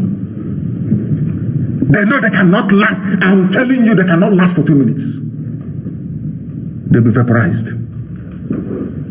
They can't, because they have no brain. They are animals in a zoo. They are called Nigerians. They cannot reason. There is war going on in the north, soldiers being killed, helicopters shot down, your mothers and your children in IDP camps, but your army is in my village patrolling. And you tell me that they are normal. You tell me that they have common sense. I want to see if I can find that very, I wouldn't call it prediction, because it's a message I give to the world. If you listen to it, you'll be saved. If you listen to it, you will be saved. They said our satellite is down. They said, of course they will stop it. That's what they always do. Our satellite is down. They fight us everywhere, but are we not winning? They fight us, are we not winning? Do we care really? Mazio Farmer should go and check, please get hold of him. They said our satellite is down. They said our satellite is down. Our satellite is down. Our satellite is down. That is what they said. Very, very sad indeed. Exceptionally sad indeed. Extremely sad. Very, very sad indeed. Very, very sad. We want our satellite to be up and running. Mazio Former should look into it, please, Deputy, as well. If it is now back online, I want to be notified. I want to be told. Our app is also not working. They have taken it down as well. You see how they're fighting us everywhere. Got information. Our app is not working. I want to know if the app is up and running again, please. Do let me know. Our satellite is not working. Our app is not working. I do not know what is happening. I do not know. I do not know. We shall try again. We shall try again and try and see if this can be rectified. They are seriously attacking us, and we are going to fix it. We will fix it. Of course, we will fix it. We will fix it. We are trying all we can to try and fix it from there. But you can go to Facebook and join us on Facebook, please. You can go and join us on Facebook. Go and join us on Facebook if you can. This is Radio Biafra. We are live and we are direct. We are trying to connect. It is not allowing us to do so. It is not allowing us to do so. We are trying to go back to make sure that we connect. It is not allowing us to do so. Not allowing us at all to do so. This is Radio Biafra. You must bear with us. You must bear with us, please. You must bear with us. The enemies are working overtime, but we are defeating them. We are defeating them. There's absolutely nothing they can do about it. There is nothing they can do about it. Absolutely nothing. Please, Deputy, you must also check your side, because it seems to me that our main platform is down. Our main platform is down, and we are trying to fix. This is Radio Biafra. The time now is, I think we almost, is 8:30, isn't it? It is almost 8:30. We are trying to, that's in Biafra land, we are trying to fix this very problem. He's saying cannot connect live. It cannot connect. It cannot connect. And this is going to throw us off a little bit, because it is not doing it. It is not doing it. It is not doing it. I am trying to make sure that they are attacking our main software we used to broadcast. They are attacking it. Our main software. They are attacking our main software. Our satellite is okay. Please ask people to please go to Facebook. I don't know if there's any other place we are streaming this very broadcast live. They should go on Facebook to be part and parcel of this very effort we are making. Part and parcel of it. Part and parcel of it, please. This is Radio Biafra. We are live and we are direct. And the whole world is listening. They have attacked our main source that we use. You know, that's how the zoo spend money. They say there is no money to take care of the poor. And of course, 95% of the zoo is very poor. But they have money to be chasing Radio Biafra all over the place. They know that this broadcast will be earth-shattering. They know it. They know it's Armageddon. They know it. That is why they are fighting very hard to try and attack us. And they're attacking us from source. But we must continue. Headsmen have hacked to death 3 policemen in Delta. Fulani headsmen have killed 3 policemen in Delta. There is no quit notice for Fulani people in the east, no quit notice in the west, no quit notice in the middle belt. But their reign of impunity continues across the board. That is from their own paper as well, the Nation newspaper. That is from their own newspaper as well, the Nation. Please, you must spread this very message, please, if you are connected on the Facebook stream, please make sure that our people receive it. Call people closer to where you are and ask them to join you, please. Ask them to join you to listen to this very broadcast, because our enemies have struck us right at the source. It has never happened before. It is happening now. We must try and fix this problem tomorrow. They said they are suspected headsmen. They have hacked to death 3 policemen along Ubolu Ela Road in Oshimili, North Local Government Area of Delta State. Hacked to death. But they're in my village patrolling. Policemen are being killed. A police commissioner is telling you that people shouldn't attend burial ceremony. People are being killed. And the policeman is telling you that people should not attend a burial ceremony, that they will be fired upon. But you cannot fire the terrorists who are killing your fellow police officers. You cannot. Very sad indeed. We are under serious attack this very evening, but we are continuing to preach our gospel. It must be preached, and we'll play it tomorrow, the day after tomorrow, until the whole world hears it. They said here, an eyewitness said the 3 policemen were attempting to stop a motorcycle carrying 2 men who refused to stop. One of the police officers pulled out his gun to threaten them. They refused to stop, and eventually he fired. Immediately they stopped and moved towards the policemen. They shot 2 policemen, and one of the Fulani pulled out a dagger and stabbed the 3rd policeman to death in Delta State. But if you ask the police commissioner in Delta, what is your problem? He will say it's IPOB. It's just people flowing in Nnamdi Kanu, they're my problem. But in that same division where he is the overall commanding officer, his fellow Fulanis have hacked to death 3 people. And Commissioner of Police Okon is in Umuahia, Zone 9, talking rubbish. These are the type of people you have in Africa. Morons. When they call us names abroad, we complain and say, oh, they are being racist. They are being racist. But we brought some of this nonsense upon ourselves. Our stupidity, in fact, is staggering. I'm telling you. 3 policemen are dead. 3 policemen dead.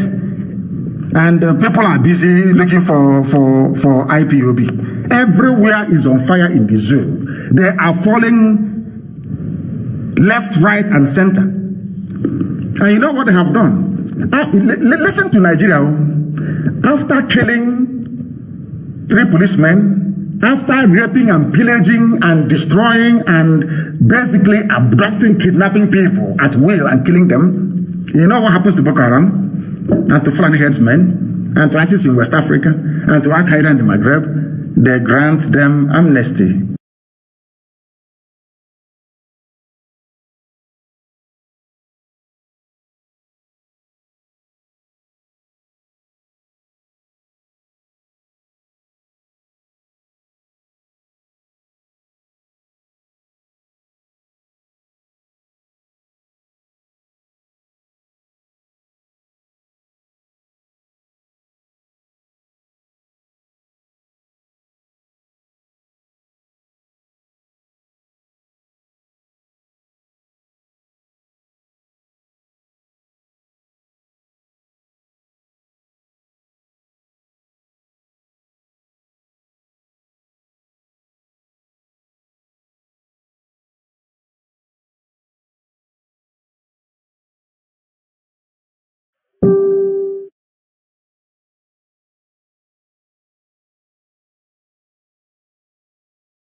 or you're gone down and vie to become the president of Nigeria, and you will win.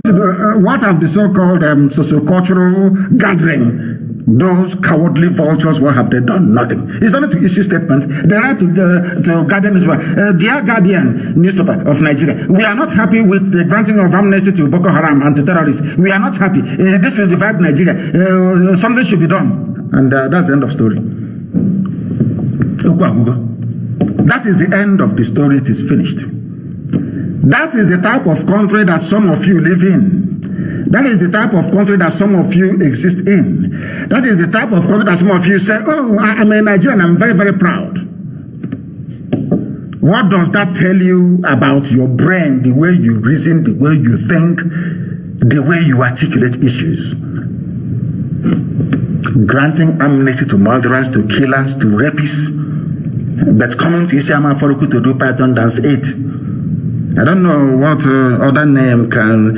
I don't know if Python dance at a funeral service. I have no idea. Somebody should tell me. Go and share, please. Share this. If you're listening on Facebook, you share the link. Very, very important, please. Absolutely important. Absolutely critical. Very, very vital. Very, very important. What have they said about the rating insecurity in the zoo? Because they are the ones. They look at them, Tanko Yakasai, or whatever his name is. Those glorified Alamajiri in the north, they are spokespeople. Buhari must bring in fresh hands, insecurity. Who are they? I kept asking my Yoruba friends to ask themselves and their conscience, who are the people causing insecurity in Nigeria? Why are you people afraid to say it is the Fulani? They cause insecurity, not just by going about and killing, raping, and pillaging. They create insecurity as well by disobeying their own laws. The government itself is the architect of insecurity. They are the progenitors of insecurity. Somebody will win election, they'll go and bring somebody else and put him in power.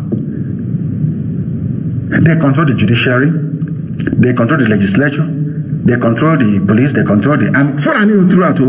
They control customs, they control NDDC, they control drugs enforcement agency, they control road safety, they control customs. Have I said that before? They control Nigeria Ports Authority, they control Nigeria Airports Authority, they control basically and virtually everything. And they are also the ones in the army and in the police. Everywhere you go, I will say the likes of Okon, who are possibly cloned Fulani people. They are everywhere. And they are the ones complaining of insecurity. But they are the ones in charge. I have never seen such hypocrisy in my life. I think I read a very brilliant article written by somebody who said that the problem of Nigeria is Yorubas and Igbo people mixed together. Because they refuse to come together to work together. That is why the zoo is the way it is. And I believe him completely. I believe him. Of course, with the launch of Amotekun, we have destroyed all of that divide and rule from the north, isn't it? We have overcome them completely and totally. Completely and totally. Bringing fresh hands. Fresh hands from where? They won't promote anybody. Even if they retire Buratai for incompetence, the next person coming is another Janjaweed from the north. Another Alimajiri. So the problem continues. After all, they are the ones that created the problem in the first place. They are the ones who created the problem in the first place. Invite everybody to please come to Facebook to listen to the gospel, because our enemies have, dealt a blow this evening, but of course we fix it tomorrow morning. They have gone to the source to try and stop what we are doing. But we are preaching this very gospel. This is Radio Biafra. We are live and we are direct. Unfortunately, those in Iguacha cannot hear us, and all across Biafra land. By Iguacha, I mean Port Harcourt. The name is Iguacha. Harcourt is not a Biafran. Harcourt is not Ikwere. Harcourt is not Ogoni. Harcourt is not a John. In case you don't know, the name is Iguacha. That's the proper and the original name, not Port Harcourt. Viscount Harcourt, who was the Secretary of State for colonial territories was a pedophile. I'm going to Port Harcourt. Okay, I look at them and I laugh at them because they don't know what they're doing. Do you know what is happening in the zoo? The Senate is now going to probe the closure of non-closure of land borders in the north. Non-closure, but they close the ones in the south. Telling you it's about security, it's about rice, but the ones in the north are open. And people are moving about sheepishly and hopelessly and foolishly as if nothing is happening. And the more you indulge the Fulani, the more their iniquity deepens. Nobody can tell them what to do. They closed they came to the south, shut down the borders, and in the north, people from Mali can come in. And now the Senate will probe. Have you heard about it again? They said the Senate will probe them. Since the 1st of February, 1st of this month, they said Senate will probe them. Have they probed the north? Why are the borders in the north open and the ones in the south closed? Nobody can ask, nobody can talk. But you have the likes of social critics, Shoyinka and the rest of them. They are all over the place. Why can't they complain? Nobody can complain. But when we talk on IPOB, they start jumping up and down. Because we are the only ones with the metal who has the balls to be able to rise up and speak against injustice and iniquity in the zoo. Iniquity from Fulani headers, iniquity from Janjaweed in the north. They cannot bring that their nonsense to us. Try to Islamize us. Are they drunk? They know they can't do it. They know that IPOB is stopping them. It's only IPOB that can stop them. Remember when I told the whole world, I was telling them, if you want change, if you want restructuring, if you want change, if you want your lives to improve, boycott elections. Had they boycotted elections, this nonsense that brought Hope Uzodinma to power in Imo State wouldn't have happened. It would not have happened. Why did it happen? I ask. Why did it happen? It happened because our people don't listen. They go for the cheap option all the time. The cheap option. Cheap option. In the end,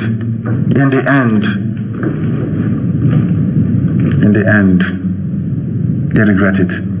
Do you know, had Nigeria boycotted elections in 2015, by now your lives would have been better. You will now sit around the table and discuss and negotiate and find out the best way to cohabit. That's for those of you interested in one Nigeria. But you don't listen because you don't reason. Even when you do listen, it goes in through one ear and it goes out through the other. It is now that PDP is telling Tanko to step down. But I warned you. Once they removed Onogen, that they were going to rig the election. I told you that. Somebody who did not study common law is Chief Justice in a country that practices common law. And you want me to respect a Nigerian? Are you drunk? You want me to respect somebody who cannot reason? Somebody studied Sharia law. He is presiding over common law jurisprudence, and you're telling me you people are okay in the brain? Of course not. It's only now they have realized. Had all of them, both of those in PDP and other parties, come to their senses to say, we must boycott it. That is the only way to achieve it. It's your right. It's your democratic dividend. It is, what is there's one other rubbish they say. It is the dividend of democracy. Your PVC, your card, your vote. Make your vote count. This is a new method in Imo State. They leave you, you do all your nonsense you want to do. Tanko will tell you, oh, is that our slave there? They say, yes, what's his name? Bring him to the Supreme Court. You go through appeal court will uphold the decision of INEC and all the rest of it. You come to Supreme Court. And there and then they will say, he's our boy. Hope Uzodinma is our slave, our new slave to replace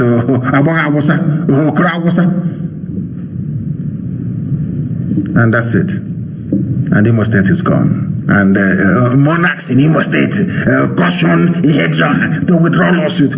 Give us the names of those monarchs. Criminals everywhere. And tomorrow they come say, we are Igbo. So they reason like fools. Like fools. That's why I insult, why won't I insult you? Are you normal? If you're normal, would I insult you?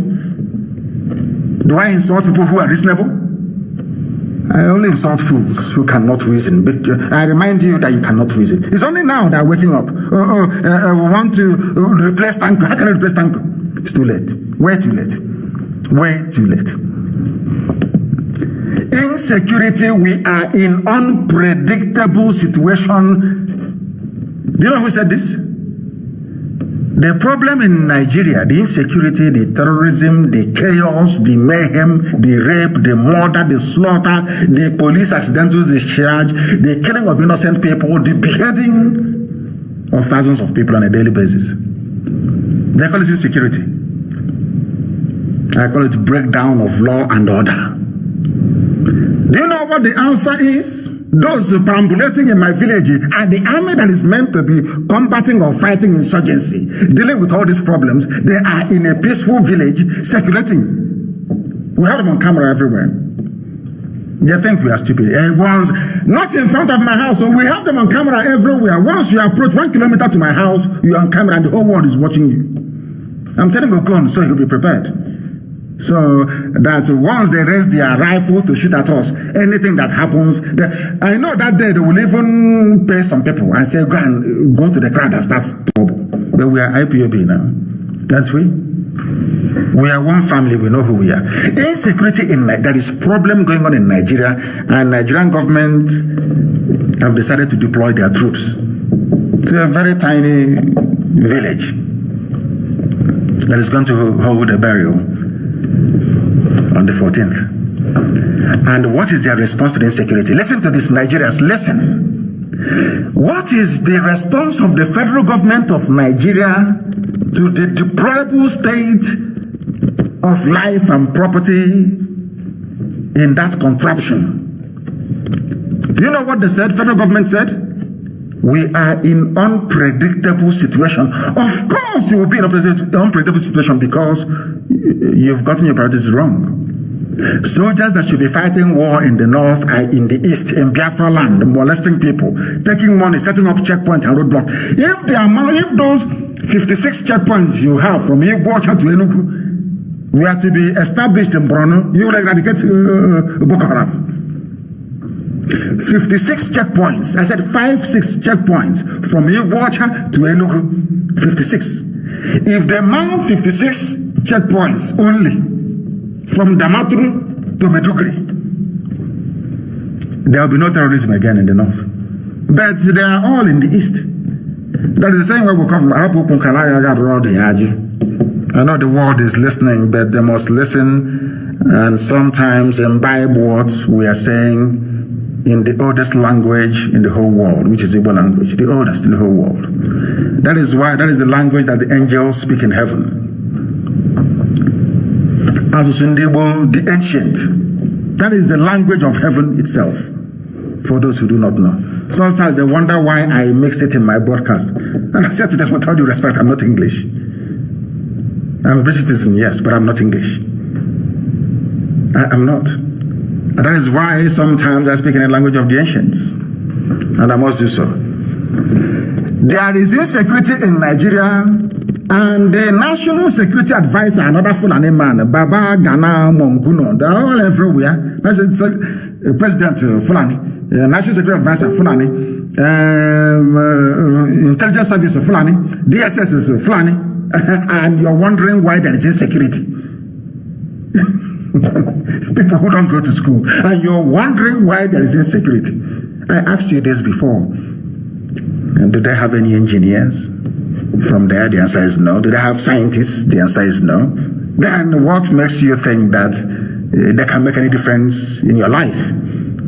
If you say, you're being, it's ethnic jingoism. But that's the new one, ethnic jingoism. Ethnic jingoism, of course.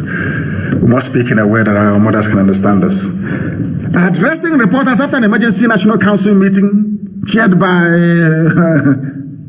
Jibril, that they call Muhammadu Buhari, the National Security Advisor said that the security challenges were multidimensional, internal, external, diplomatic, economic, and defense-related. Grammar. Ask him, Manguno, who is in charge of internal, Fulani, external, Fulani, diplomatic, Fulani, economic, Fulani, defense, Fulani? Why won't it fail? I ask. Why won't it fail? I ask you. Why won't the zoo be a failure? You allowed failures to rig themselves into office. Why won't Nigeria be a failure?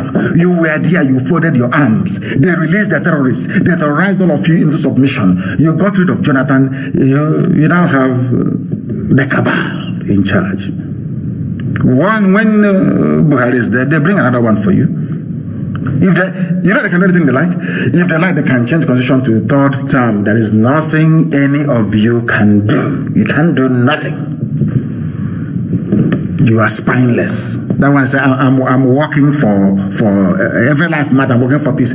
But when Jonathan was there, you were protesting. At the point, you were protesting.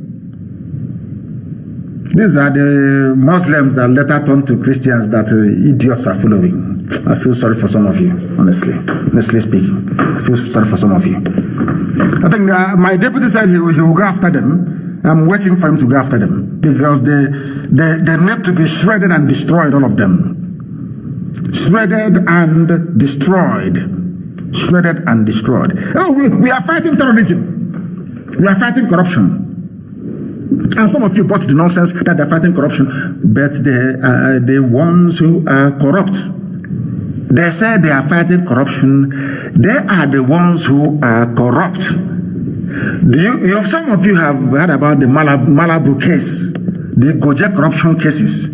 They say they jailed Orji Zakalo. Orji Zakalo is in jail.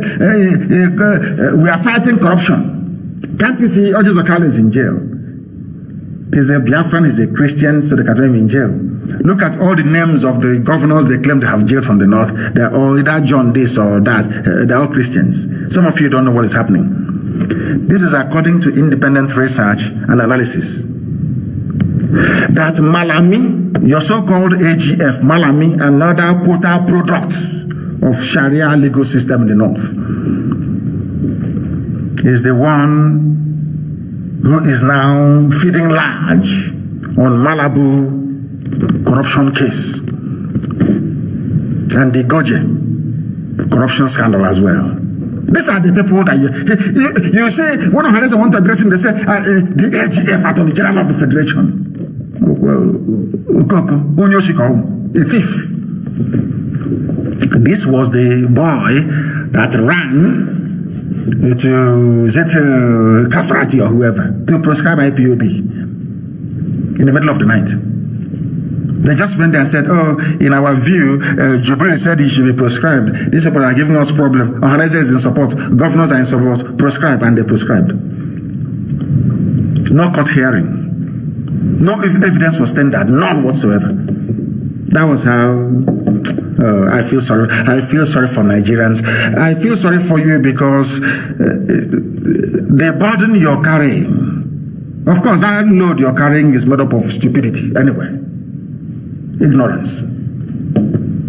Before you shift it will be very difficult. These are the people fighting corruption. These are the people that told you that fight. It's a good thing that Abacha Lut keeps coming back. You know, it's embarrassing for them. It reminds them of how corrupt they are. Abacha Lut keeps coming back. They remind you of how corrupt those people are. But Orji Zakalo is in jail. Gandola is the very corrupt Kaduna State governor. The Kano State governor is all over the place as a celebrity. That is one Nigeria for you, and the consequences of it thereof.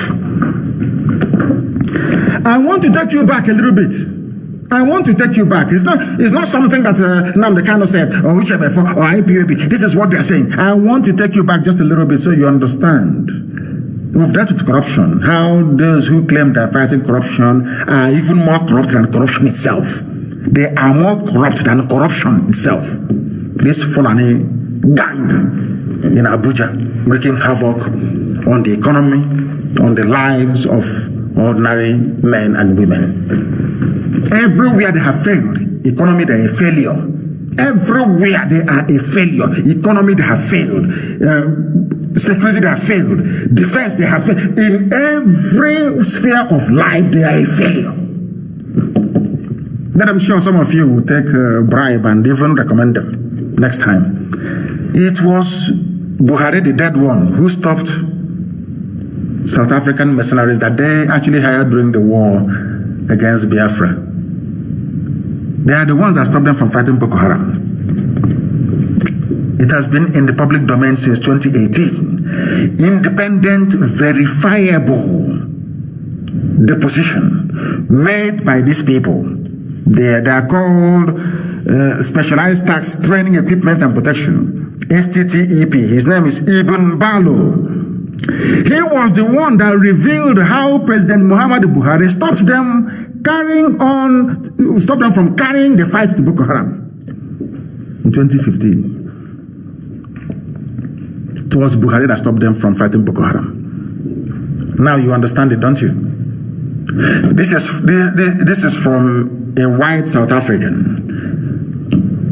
They hired them to come and fight Boko Haram because, as I told you before, that Nigeria never fights its own wars. Never, ever, ever. They don't have an army. What they have is a gang of murderers, civilian murdering gang in army uniform. They're terrorists. I told you before that they cannot fight any war and win. That's why they ran to Egypt. Let's cooperate. They went to Chad. Let's cooperate. They went to Niger. Let's cooperate. They cannot fight and win any war. I'm telling you. If not for the natural, irrational hatred that Britain has towards Biafra. Because once anything starts now, the first people they will go to is Britain and get Britain to lobby for them. And Saudi Arabia will lobby for them, and then Britain to fight Biafra. Not that they can win. But it's a good thing that I have acknowledged that they are facing us diplomatically, and they are losing. They are losing. This man called Ibn Balo told the world that it was Buhari that stopped them from fighting Boko Haram. Because they themselves cannot fight Boko Haram. They went and hired mercenaries. But he said, oh, the general is in the village. He's coming back to the village today. He's in town. What's his name? He's the GOC commanding 82 Div. Big titles, big names. Very empty people. They still went to South Africa to go and hire the Specialized Tax Training Equipment and Protection Team, STTEP, headed by Ibn Balo, to come and fight their war for them in the zoo called Nigeria, because they cannot fight. They have never fought before and they can never fight. That is why they go about looking for alliances, because the Nigerian army is only good at killing civilians. That is what they are good at. Nothing more, nothing less. Which one are we going to mention? Which one are we going to leave? Which one, I say? It's very, very sad indeed. Very, very sad indeed. This is Radio Biafra. We are live and we are very, very direct. They said that the North is now a theater of violence, not by me. I didn't say it. This is from Dogara. Some of you may know him. Some of you may know him. He is the immediate past Speaker of the House of Reps. So what I'm saying to Yakubu Dogara is, he is saying that the North is the epicenter and theater of violence. The former Speaker of the House of Reps. He himself is a Northerner. Epicenter of violence. Then I asked myself, what are you people then doing in my village? What is that army doing in my village? He says, this was carried by the Nation newspaper. Before you say we made it up. Nation reported by one Abdul Ghaffar Allah Belewe. Maybe he's from Kwara State. You know, the Fulanized Yoruba part of Kwara State. And I'm praying for them that Oduduwa Republic will come so they will see some sense. Dogara lamented that the North, and indeed Nigeria, has suffered from Boko Haram, ISIS, led by Al-Banawi. And there's a new one called Ansaru. Have you heard about that one? So they now have 5 terror groups sponsored by Fulani people. Ansaru insurgency, to former header conflict, banditry, kidnapping, ethno-religious conflicts, and cattle rustling, among several others. Former Speaker of the House of Reps in Nigeria telling you that Hausa North is the epicenter of violence. But to the Nigerian army, the epicenter of violence is Isiama Faruku Ibeku. You know why? And the British government, they are there in Abuja laughing and looking at them. So is the US mission to Nigeria. The epicenter of violence in Nigeria is in the north. But the Nigerian army are in the east. Killing innocent people. Killing civilians. And you're telling me that Nigeria is not a zoo. Israel is better than Nigeria. These are some of the military checkpoints between Aba and Omoy.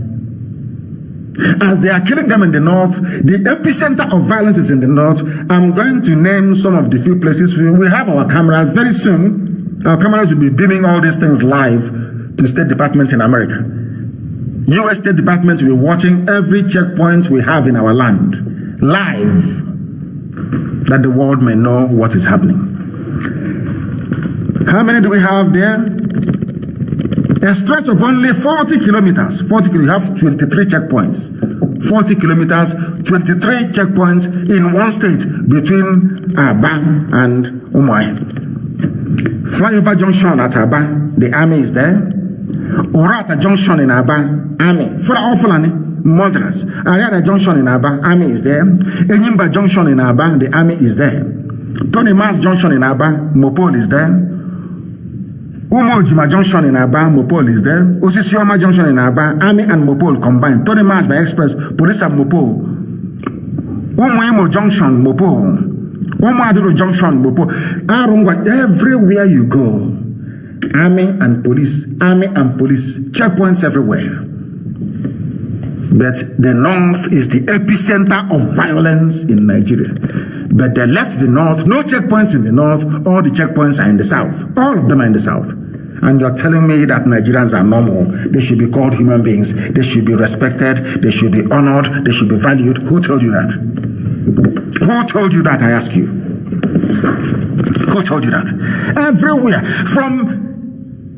From Iguacha to Aba, Iguacha, which is that fool's called Port Harcourt. Iguacha to Aba. How many checkpoints do we have from Iguacha to Aba? 12. Everywhere you go, checkpoints. Everywhere you go, checkpoints.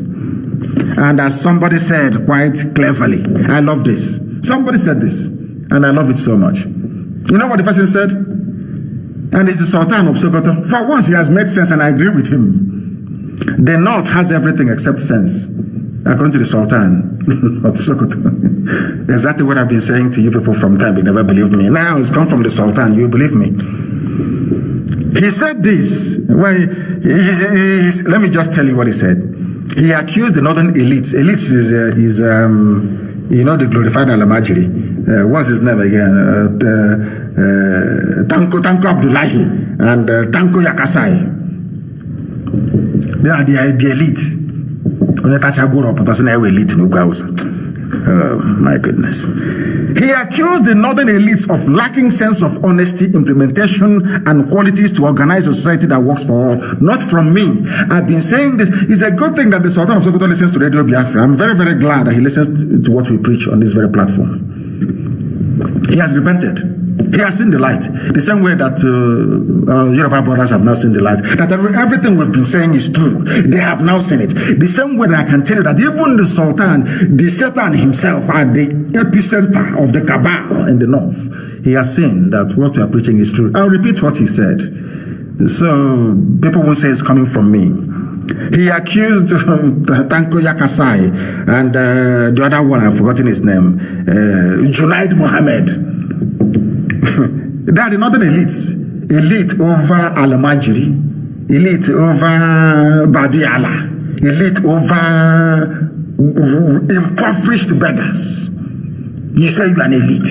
Where is your elitism? How have you improved the lives of your people? You're elite and you're still moving cattle from place to place, destroying people's crops in their farms. And you're elite. We are the elite. What useless elite in the north? Let me repeat what the Sultan said. Sultan accused the northern elites of lacking sense of honesty, implementation, and qualities to organize a society that works for all. In other words, all of you that claim, including Bola Ahmed Tinubu, that claim you put Buhari and now Jubril in power, you are all very foolish. That's what Sultan is saying. Because they lack the capacity. He is saying that they lack the capacity to organize a society. They do not have the capacity to organize a society. That is what the Sultan of Sokoto said, the head of the feudal system in the north. Now you will believe me, won't you? When I say something next time, you believe me. Because as I said, eventually everything I say comes to pass. People will begin to open their eyes and their ears to receive this very gospel of redemption.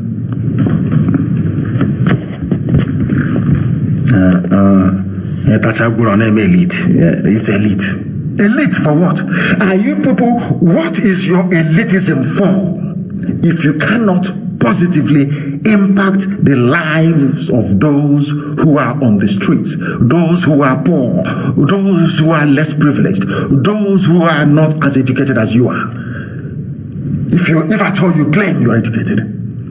We have the elite, that the Second Republic senator, Third Republic, nonsense. How have your Second Republic rubbish impacted on the lives of the people who are carrying bombs today, kidnapping people, slaughtering and raping at will? You claim you're elite. You people are the ones that the Sultan is referring to. You people are the problem. You have everything but no common sense. No common sense. And let me tell you why they have no common sense. In the midst of the condemnation of the Sultan of Sokoto, you know what they did? They all rallied around and said, oh, we are the Arewa Constitutive Forum. We are the Northern Elders. We declare support for Buhari and service chiefs. That is the Nigeria you're in. And remember, when they said that Jonathan wasn't fighting corruption very well, even Edwin Clark came out to condemn good luck Jonathan. But I wish the South can learn something from this. So to the North, it doesn't matter what they do in office, their own is their own. But you are busy from the South, be you Biafran or be you Duduwa, the same that you're busy in the South trying to be holier than thou. You want to be objective. But those you're dealing with don't know the meaning of objectivity. They don't understand it. Insofar as the stark failure of Nigeria is apparent for the whole world to see, they still went there and felt that Jubril is under siege. Of course, they call him Buhari and the service chiefs because people were calling for their resignation. They went to Asorok to say, we are behind you. Continue with your incompetence and your failures. Continue patrolling Isama Faruku instead of going to the north to go and clear the bandits on the highways. That is Nigeria for you. That is the zoo for you.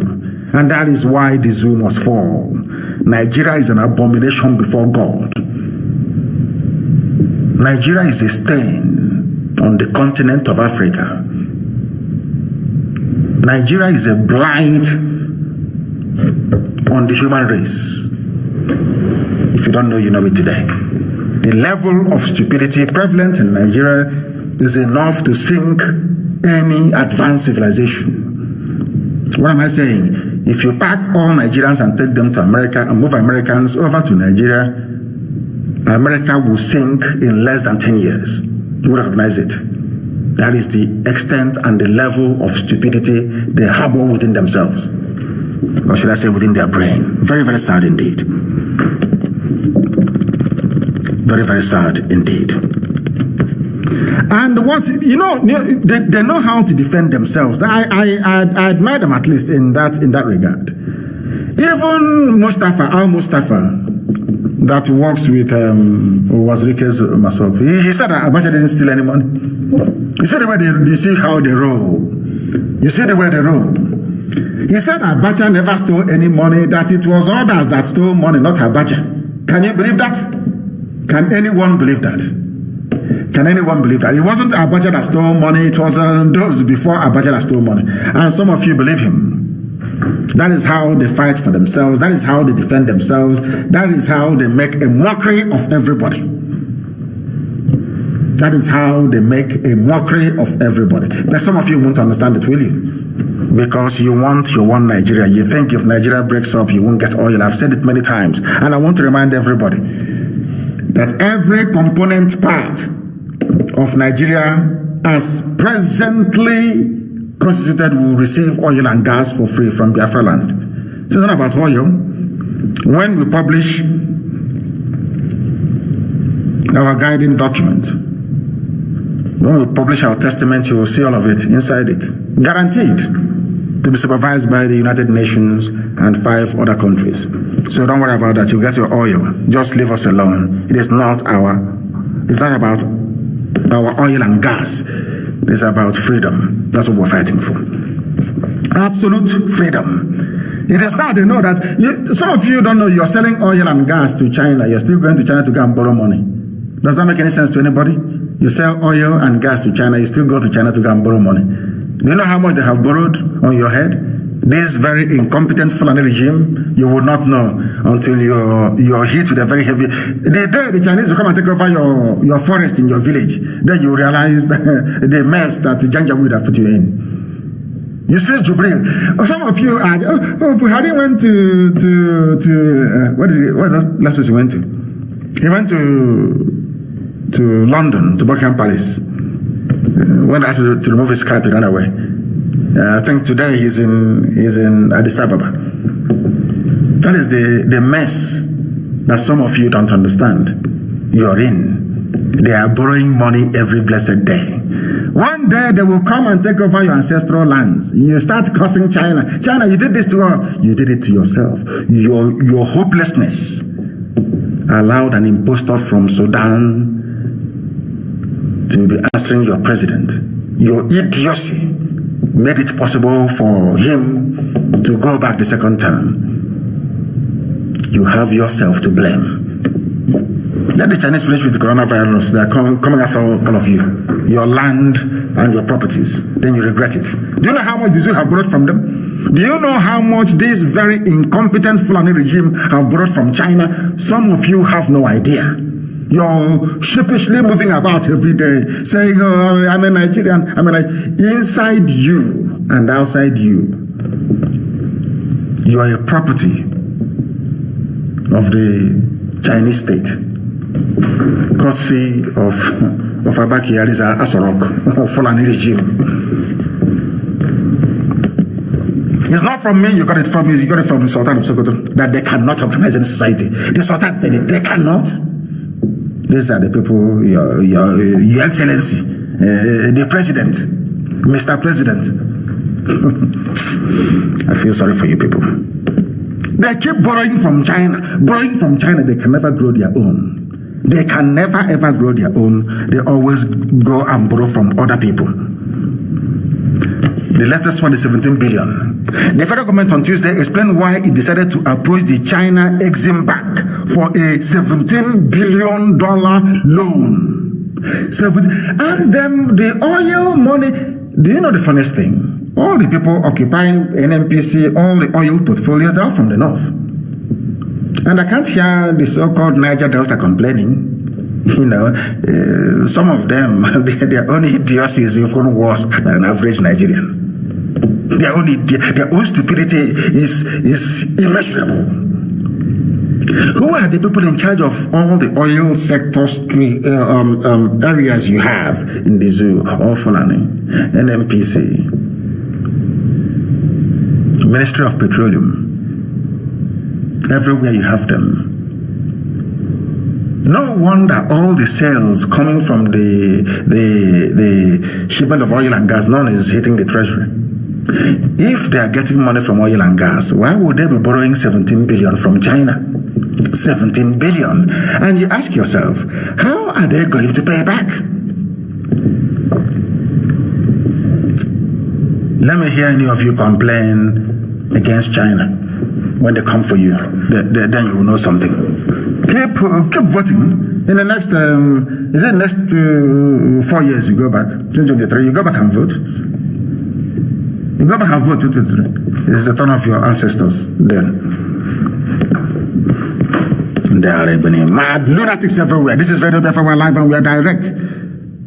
They want to implement a confab report. That is their business. That is not our business at all. They keep burning down your markets, but you do not know that, do you? They burn your markets, you say nothing. They rape your mothers, you say nothing. They behead your priests, you say nothing. They go to Zowan, they sack everywhere, nothing. They are fighting us in Ebonyi, you do nothing. And you're praying for one Nigeria. My goodness, it's very, very painful. Extremely painful. Extremely painful what we have to go through. Some of you may have heard about the people that we are boasting that they have 4 wives, 5 wives. I want to use this very thing as an example of why we cannot live in the same country with these people. I want you to listen to me very carefully. We adopted the British system of 1 man, 1 wife, recognized by law. But in the North, you have people who are marrying 4 wives. And my question is this. Can any Nigerian tell me any country in the world where you have such disparity in marriage laws? Show me one country in the world. If you go to USA, can you marry 2 wives in America? Regardless if you're Muslim, if you're atheist, if you're Christian, if you're Jewish, regardless of who you are, can you marry more than 1 wife in America? You go to jail. It's called bigamy. You go to prison. Can you marry 2 wives in America, or in Mexico, or in Britain, or in Germany? The answer is no. It's only 1. But in Saudi Arabia, you can marry 2 or 3 or 4 or 5. And as well in most other Muslim countries. Now, you come to Nigeria. Those in the South believe in 1 man, 1 wife. At least the modernists, those who came after 1960. But in the same country, in the North, you have people marrying 4, 5, 6, 7, 8. And you are in the same country, operating under 1 law, under 1 constitution. Yet you have diverse marriage laws. That a man brought the 4 wives to the chambers of the House of Reps, House of Representatives, boasting that he has 27 children. Now you understand the mess you're in. I will ask you again. Tell me one country where it is the law, or should I say the accepted norm, where a part of the country believes that marrying 1 wife is good, and another part believes that marrying 4 wives is good. That means that there is a dichotomy in Nigeria that can never ever be reconciled. So anybody telling you about unity, moving together, developing the country together, is not your friend. You cannot develop a country together where some people are marrying 1 wife, giving birth to 2 or 3 kids, whereas some other people are having 4, 5, 6 wives, giving birth to 27 children. Is that fair? And if you agree that it is not fair, then how can we be in the same country together? Let us even consider it for a moment. Marrying the 2 laws together. 1 is monogamy, 1 is polygamy in the North. How do you reconcile the 2? There are irreconcilable differences. That was what we've been preaching from day 1. That we have so much divergence in our value system that we cannot be 1 nation. It is impossible. It is impossible. Others believe in appointing a Sharia student or a Sharia law graduate into the position of a justice. We don't believe in it. We believe that somebody who has been schooled through common law should be a chief justice. How do you reconcile the 2? How? I don't understand. How do you reconcile it? How would you like a Sharia judge to preside over your case? Using Sharia legal technicalities and terms of reference to determine, or to settle a dispute or a case that was either committed or commissioned under a common law system. How does that work?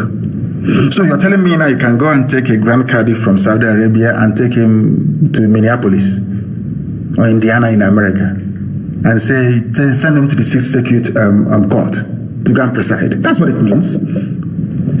It's like going to Afghanistan. You bring a mullah from Afghanistan. You say to the mullah, Please, Mullah Omar, come to New York and become a district judge in New York. Is that going to work? I want people to, these UG black people, to reason for once. Try and reason.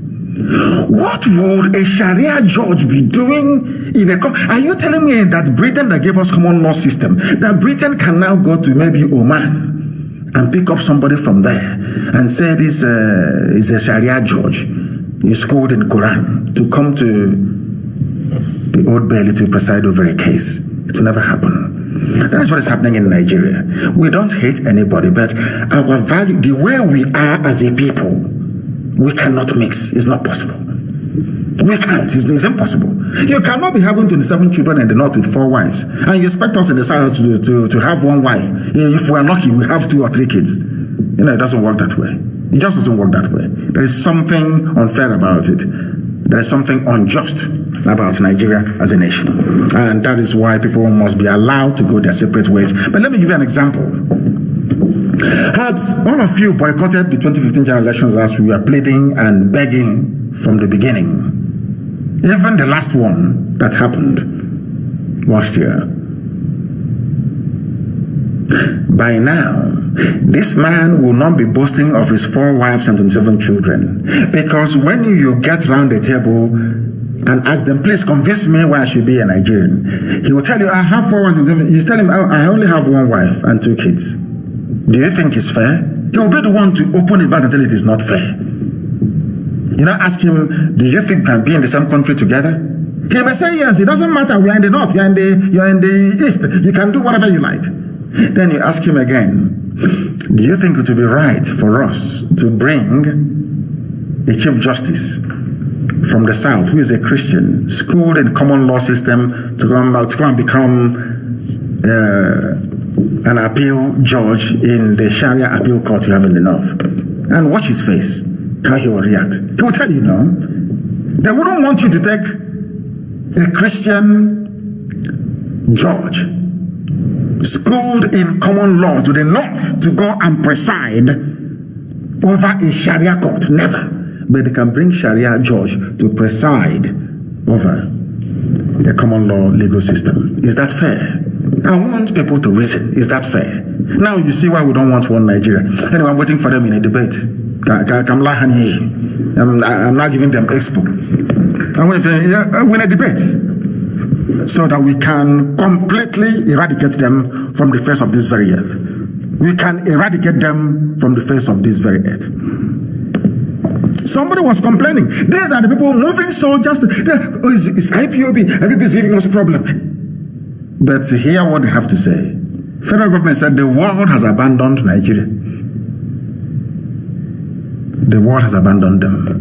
So when we told you that we would destroy the zoo with the truth, you didn't believe us. I said I would destroy Nigeria with truth. Nothing more, no arms. Unless they come to my village to come and shoot. If they shoot in my village, believe you me, their children will be in serious trouble. Wherever they are, we'll find them. So that their father can bury them. The same way they keep making us to bury people all the time. Let them try it and see how enjoyable it is to bury a loved one. Instead of them to be remorseful for causing the death of my father and my mother, all they're saying is that, oh, come and start shooting at people attending burial. Come and shoot. Our CCTV is there live, relaying to the whole world, relaying to British Foreign Office, so that when it starts, they won't deny it. It will be relayed live to the top governments of the world, and to CNN and to BBC, so that when it starts happening when our own madness will start, they won't go back to their propaganda. It's a secession. They are trying to secede. Secede from Unai. Secede from who? Who were we before you came? How can I secede from something I did not agree to? Who were we before you came and merged us together? It's because we are Africans, we are foolish, we are hopeless, we don't know anything. That was why we accepted that nonsense in the first place. No reason. Did Japan agree? When did Japan not kick you out? Did Japan not kick the Dutch out when they tried their useless nonsense? Amalgamate your father to your mother. Mad people everywhere. But you Africans, what do you have in your brain? Nothing. You accept every rubbish that goes, every nonsense that goes, you accept. If you can even find a way of importing coronavirus, you will. I preach the truth here on Radio Biafra. We are live and we are direct. The time now is approaching, it's 27 minutes past the top of the hour, wherever you are on the face of this very earth. Ahamba Hamifra wrote something which I totally and completely agree with. And with permission from him, I'm going to read this out. Because I agree with it in total, completely and totally. We want to let the world know that we IPOB, if you don't treat us well, we will go. Ududuwa is now saying it. Even some people are now saying it from Biafra land across the whole place. Everyone wants to be free. Who started it? IPOB. You may not agree in public, but when you go into the quiet of your home, you go into the bedroom, you accept, you acknowledge that it is IPOB that started this whole thing. You acknowledge. Everyone came at us with all manner of dissenting argument, but today an overwhelming majority has bought the idea of that what IPOB is doing is correct. We make them aware. The Amoteku you have in Yoruba land is a direct product of IPOB agitation. Our call on this platform for Yoruba to rise up every blessed day, rise up and do something. You cannot keep supporting evil forever and ever. Do something for once. And they have done it. And we support them for it. Who started the... They were quoting Danjuma. Danjuma said, defend yourself before they kill you. Who started it? We did. I was in the USA. I told World Igbo Congress, give us arms because they are coming. I've seen them. They are coming. Have they not come? Have they not come? Have you not noticed how fewer and fewer people are now coming out to challenge what Nnamdi Kanu says? Have you noticed it? Because it's the truth. We don't hate anybody. We don't. It is the truth. The whole world now knows that it is the truth. All this clamor, and what they call Shaggy Dambanza in the north, whatever they call it. Did we not start it? We told you that the center cannot hold, that the zoo will fall. It doesn't matter what you do. It doesn't matter how many influential publications you bribe abroad. It doesn't matter how powerful your lobbies are in Washington. It doesn't matter how much money you give to the British High Commissioner to Nigeria. It doesn't matter. The zoo must fall. And they know it's going to fall. That's why I run over the place. Now let's go and see if we can disrupt the burial of his parents. They says nothing pains him. Let's see if we can carry the corpse. Can you imagine what they're planning? That they'll come and take the corpse of my mom and my dad, since nothing affects me, since this Biafra is burning within me. The desire for Biafra is so much that I don't feel any pain. That's what Al-Majid is saying. So does he mean you've not heard this before? In Asoro, that is what Abakari is saying. That my passion for Biafra is so high, is so much that nothing, they know nothing can stop me, nothing, nobody, born of a woman can. So why don't we go and abduct the dead bodies of the mother and the father? Let's see if he will not be pained. That's what they're planning. That's why they're all over the place. We're waiting for them.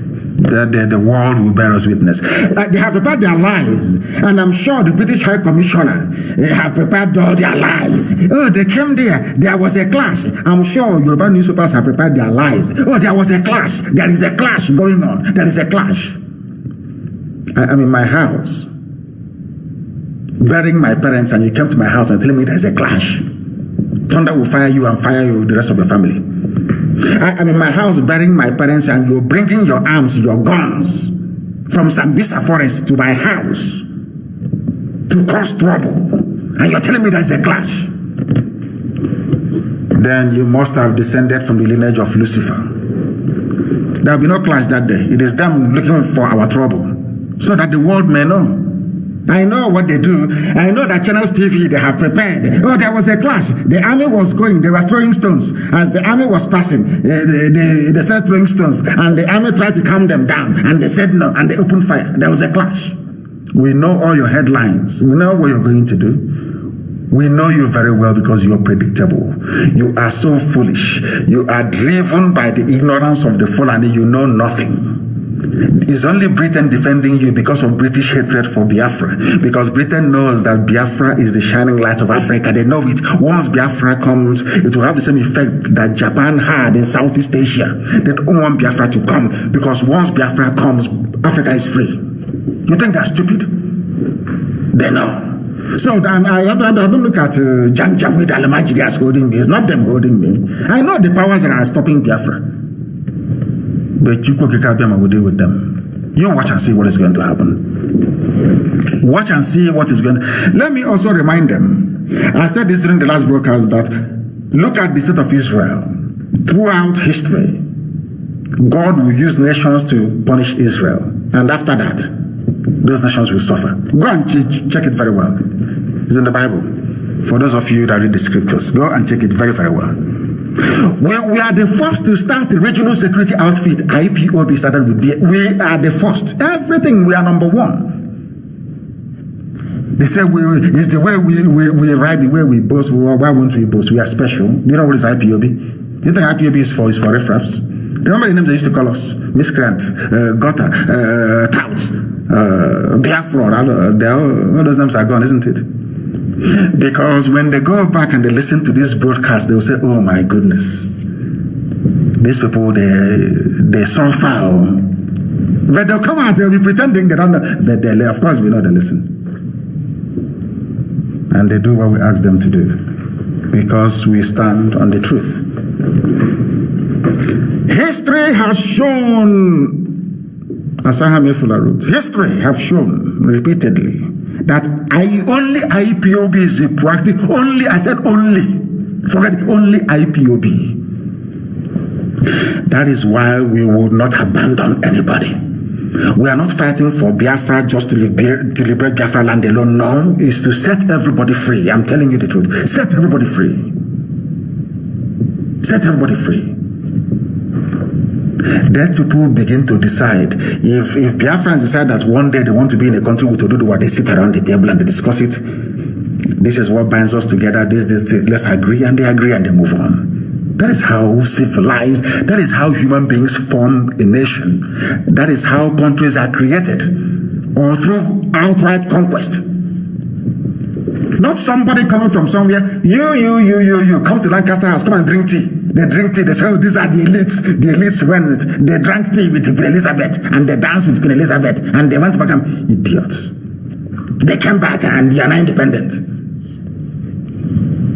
What utter garbage! Monkeys jumping from one tree to the other. Unbelievable.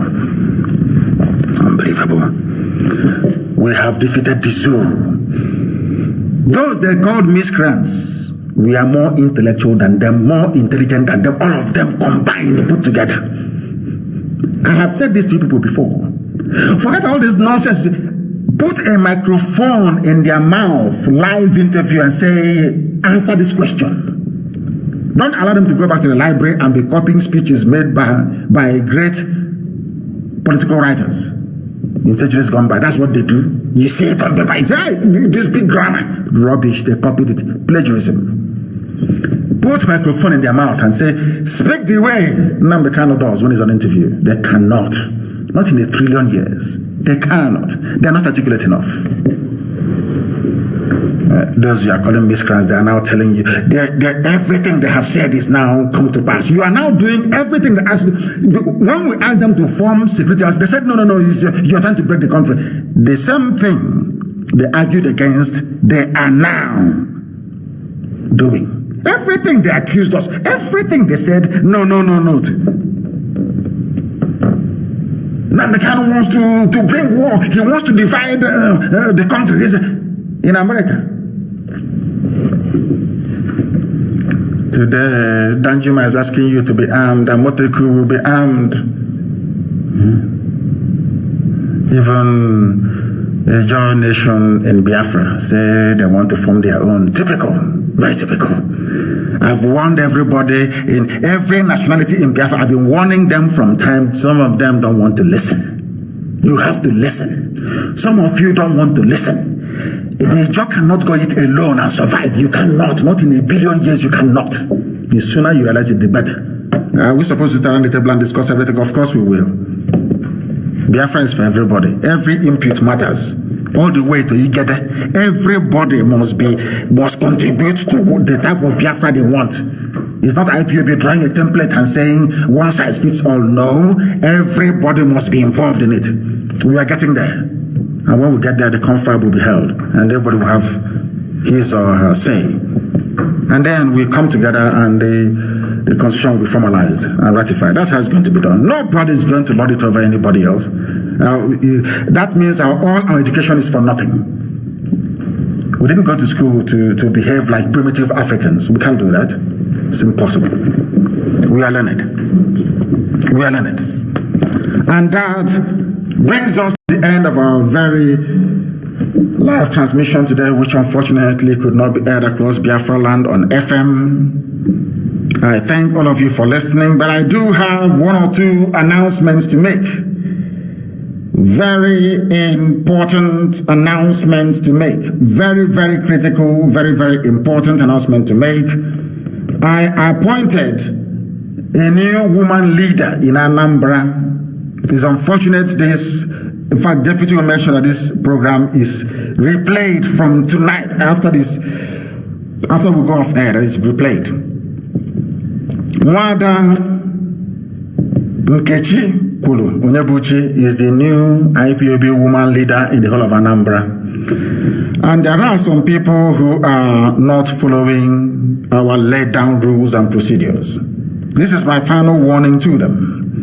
If they continue to misbehave or not to adhere to instructions, they will be expelled from IPOB. I say this to them. Onwatuegwu is the Anambra State Coordinator.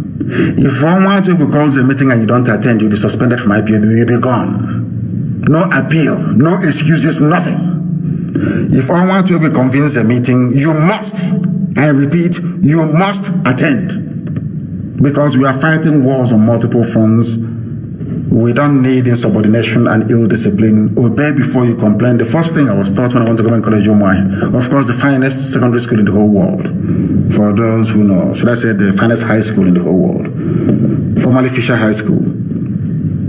As soon as you go through the gate as an Onyo, the first thing, Onyo is class 1 student, a fresh man. Once you go through the gate, the first thing they teach you is OBC. You obey before you complain. Attend the meetings and then you can complain afterwards. I'll listen to you. This is the final warning. Once Onwatuegwu convenes a meeting, you must attend. If you don't attend, you're off. The same thing goes with our women.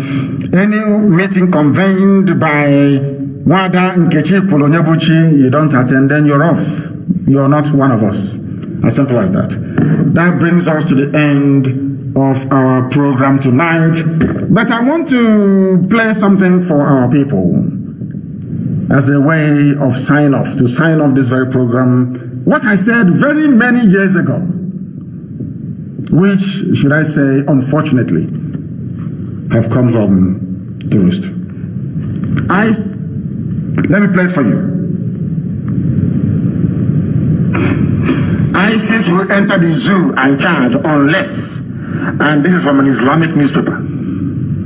As I told you before, anything you hear on Radio Biafra is correct. I told you on this platform that they will come for you. Listen, let me tell you one thing that people don't know because you don't know history. I forgive some of you because in your schools in the zoo they don't teach you anything. I want some people to actually go and sit down and study the history of Islam. Islam is the only religion that has never stopped growing. Islam is the only religion that has never stopped expanding through militancy and war. Others have stopped, only Islam. Christianity is based on convincing people, telling them about the message of hope and restoration of Yahweh Yeshua. Of course, immensely corrupted, that we know for sure. But Islam believes in expanding through war, and that war is coming. Now, I must be put on record, and UCHMF4, I wanted to record this very broadcast and play it all the time for our people to also understand and listen very carefully. And I will say it tonight. And if you come to me in the future, I'll refer you to the broadcast of the 8th of June 2015. And that I made this very comment I'm about to make now at precisely 10 minutes to 8 p.m. in the evening. If ISIS comes down into the zoo, of course they are part of Boko Haram anyway, if they fall, not if they, because they are forging alliance already, if they launch any attack with the name of ISIS on the zoo soil, if you come to us to give us weapons, I will decline it. I will allow them to kill all of you before we mount any counteroffensive. Let me tell you one thing that you don't understand. Some of you, you claim you went to school, but you didn't go to school. Because if you went to school, you will understand how Islam works. Islam is coming for you. They must come for you. It's a MUST, must. There is nothing anybody can do about it. Only you can defend yourselves. This headline here is a confirmation if you need one. I think Abubakar said it yesterday. Today is being confirmed that ISIS is coming. Not just Boko Haram, but the real bad people that are coming. They need access to the oil, and they will get it to secure the financial base for their continued expansion within the whole of sub-Saharan Africa. The zoo is seen as pivotal, and Biafra land is where the resources that they're looking for is lying in. They don't trust Buhari anymore.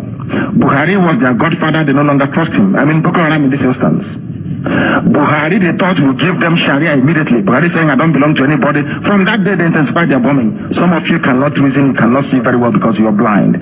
But at least you are lucky. You are listening to Radio Biafra. Very, very lucky indeed. I'm telling you the truth. Or else, I can in your blindness. It is that darkness we've come to shed light on, that you can see properly. If they enter the zoo, I will not command this army. And I need guns and I have the men. I need guns and I need bullets. That's all we need. And then we win. I have been sounding this warning. I've been telling you, you think we are joking. They are coming. Your mothers will be raped. Your sisters will be married off as slaves. I'm telling you that now. Right as I speak, write it down. Biafra land will be decimated unless we equip this army to defend us. If we don't equip our army to defend us, in other words, if we don't march this year, it will be very difficult for us to recover. Forget all this nonsense. All these so-called pro-Biafra groups you're saying, Awasa brought them out to confuse you. Awasa brought them out. That is why they cannot say what we are saying or do what we're capable of doing. These are Awasa groups and you are not listening. That's now I want him on. You are not listening. Because the devil has gone into all these idols that you worship. The devil has gone inside you to harden your heart, to blind your eyes that you can no longer see. That day I will tell you to remember the broadcast of the 8th of June 2015. I will tell you to go back to it. I need guns and I need weapons. If I don't have guns and bullets, the army of Biafra cannot defend your towns and villages. The sooner you get that into your thick skull, the better for everybody. You are black people, you don't reason, I know that for sure. But the sooner you take this very message seriously, the better for everybody. Or else you're finished.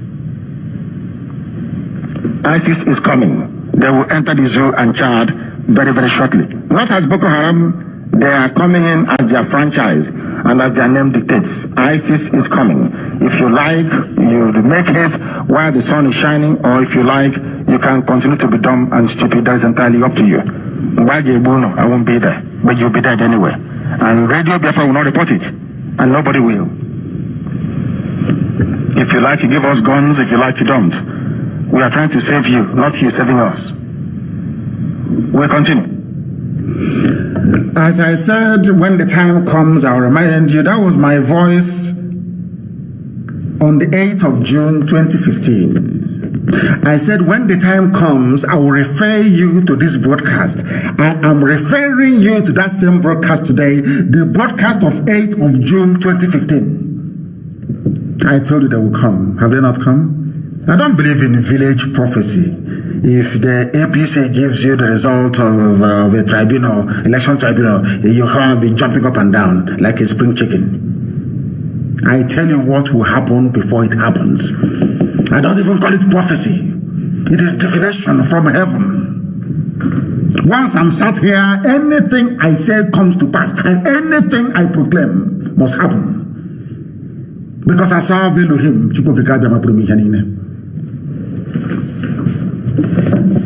Fools were playing with us, laughing and joking.